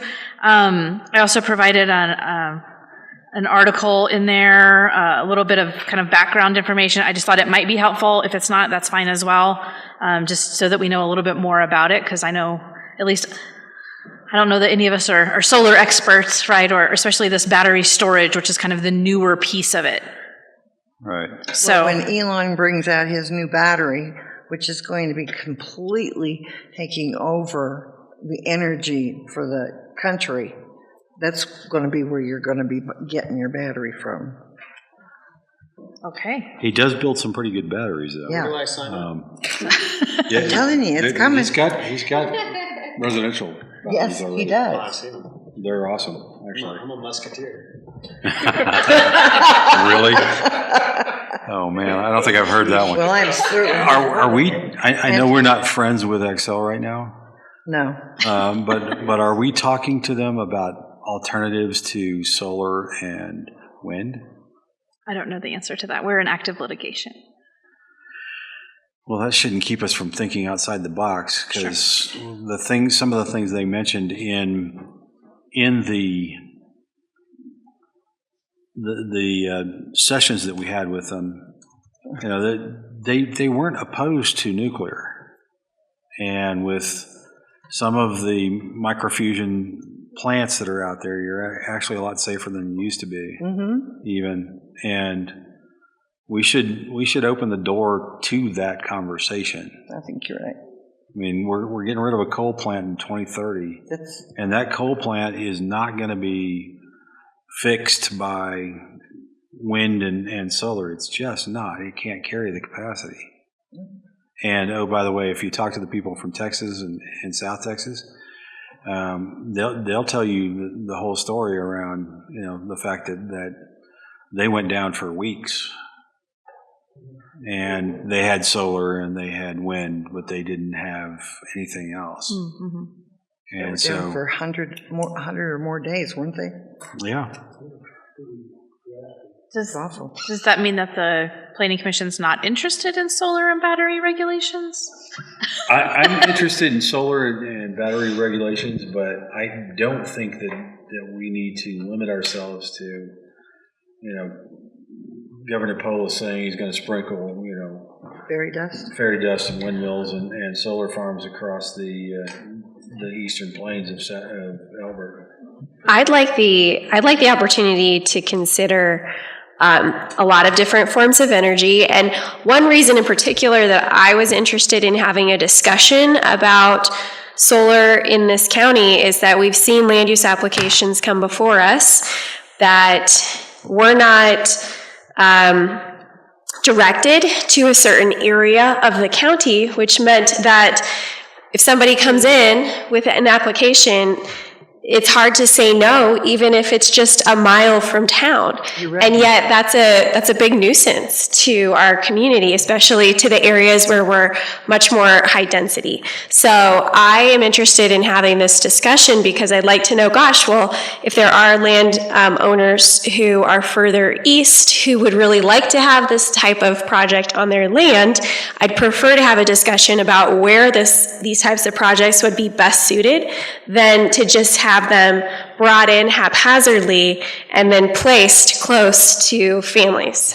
You're right. Or in the latest edition, right next to a major thoroughfare for Elbert County, and you're going to have solar glare off of those, and it's they did not amend to landscaping or blocking the view. They basically said we're going to plunk this down and give us the proverbial finger in terms of anything else that we wanted to accomplish with that. So we do need to have. We tried really hard to rights. leave them with a lot of things that they could have put on the table, and we didn't get any of it.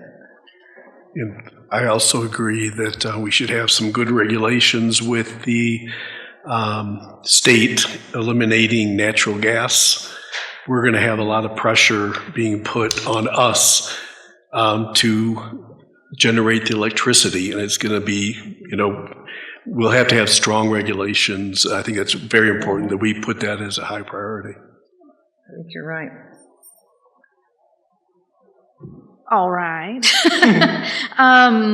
So yes, to your question, we are interested. Yes, we're interested in. Not limited to. Yeah. Sure, I would argue that this is it's sort of two separate conversations, right? About energy production is maybe a whole separate discussion. This is simply, right, solar power, and wind for that matter, right, are already allowable land uses in our land use table. So it's, do we want to put some supplemental standards that regulate the details, right, what it looks like and how it's screened and all of that. I think that was the initial ask. It's so light and Right. so weak. Right. And then there's this new battery component piece that seems to go with solar in particular, and so just to make sure that we're, aware of that, and do we have, or do we want certain regulations around those? Yes. If So- we don't get them in there now, we Yes. won't be able to put them in pretty Right. soon. Do you all want to, start with kind of what Lincoln County has, or do we want to start from scratch? Do you want to try to use more of like a model code? Or do you want this to be, completely from zero up? I would start with a best practice, and in that case, this is Lincoln, and use that as a foundation, but it does have to be Elbert specific. Of course. Yeah, Of course. I'm in agreement. Jen, can we, because I'm looking at the land use table for utilities. And some of the different types, the different zoning it would require an SUR and some are permitted by right. Are those state regulated or can we change those? For the line item that says like major and minor utilities. And and solar or wind farm is a SUR for a 35 acre or A2 is 20, I think, something. There's a whole other component to all of this, right, and I know I've heard at least one or two commissioners say, right, they want to revisit our 1041 regulations, which is kind of the whole other big piece to all of this. Yeah.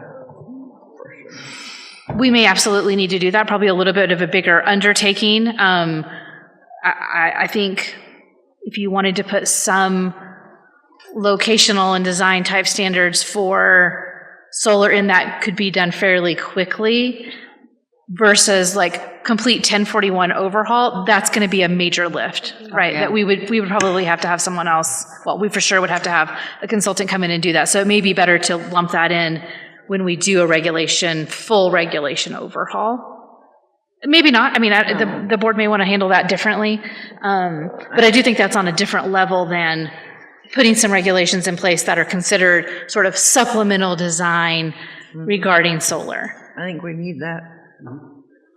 I really do. I don't think we should just wait till we are going to overhaul the 1041 because that is going to be a heavy lift. And that is going to be when we're going to need the second meeting of the month every month to go through all that. That's right. So do you all want this sort of these Lincoln County to go to your subcommittee? Do you want us to just bring that back for you to work through? I think it can't be just one subcommittee. It's got to be two different subcommittees. And I think it falls in line with the architectural piece that Kyle is thinking about. So we've got the regulation changes, the zoning changes that we need to do, the green lines per se. And we've got a major lift associated with the architectural standards. And I think solar should fit into that bucket. And if we can use Lincoln to start, we could probably map something out pretty quick and then get that in front of the bigger planning commission and eventually the board.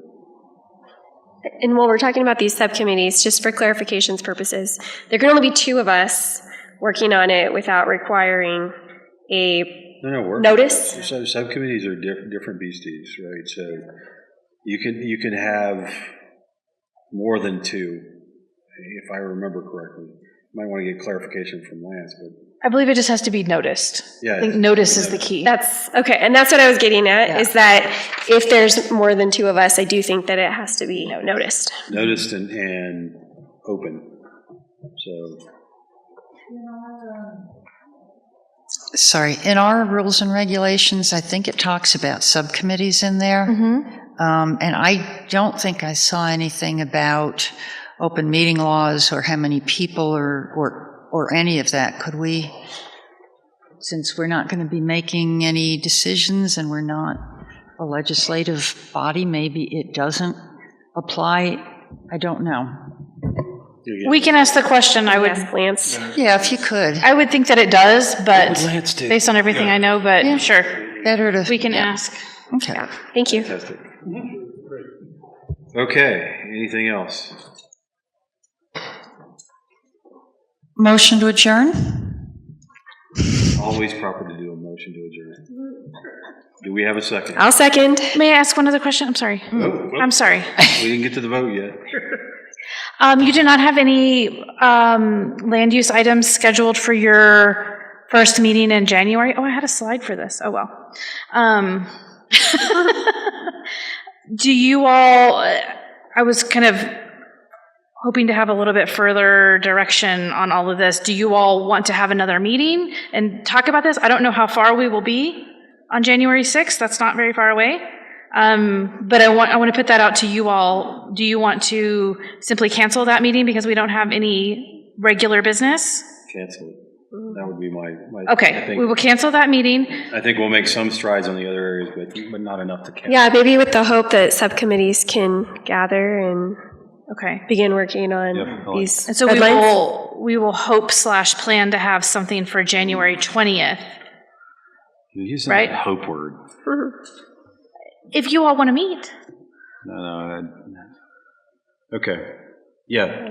And we can bring the bylaws at that time, whenever that meeting is. Cancel the 6th. Cancel the Let's 6th. go for the 20th. And if we don't have anything land use, we can definitely go to the working group side of it. And you're right, bylaws probably are quicker, easier, more efficient. I think we have to do an officer vote. Is that? Yes, when we have the new year, correct. Okay. And you have 3 of your terms are up at the end of 2025. We did clarify until you are either reappointed or replaced, for lack of a better word, my apologies, you do continue in that role.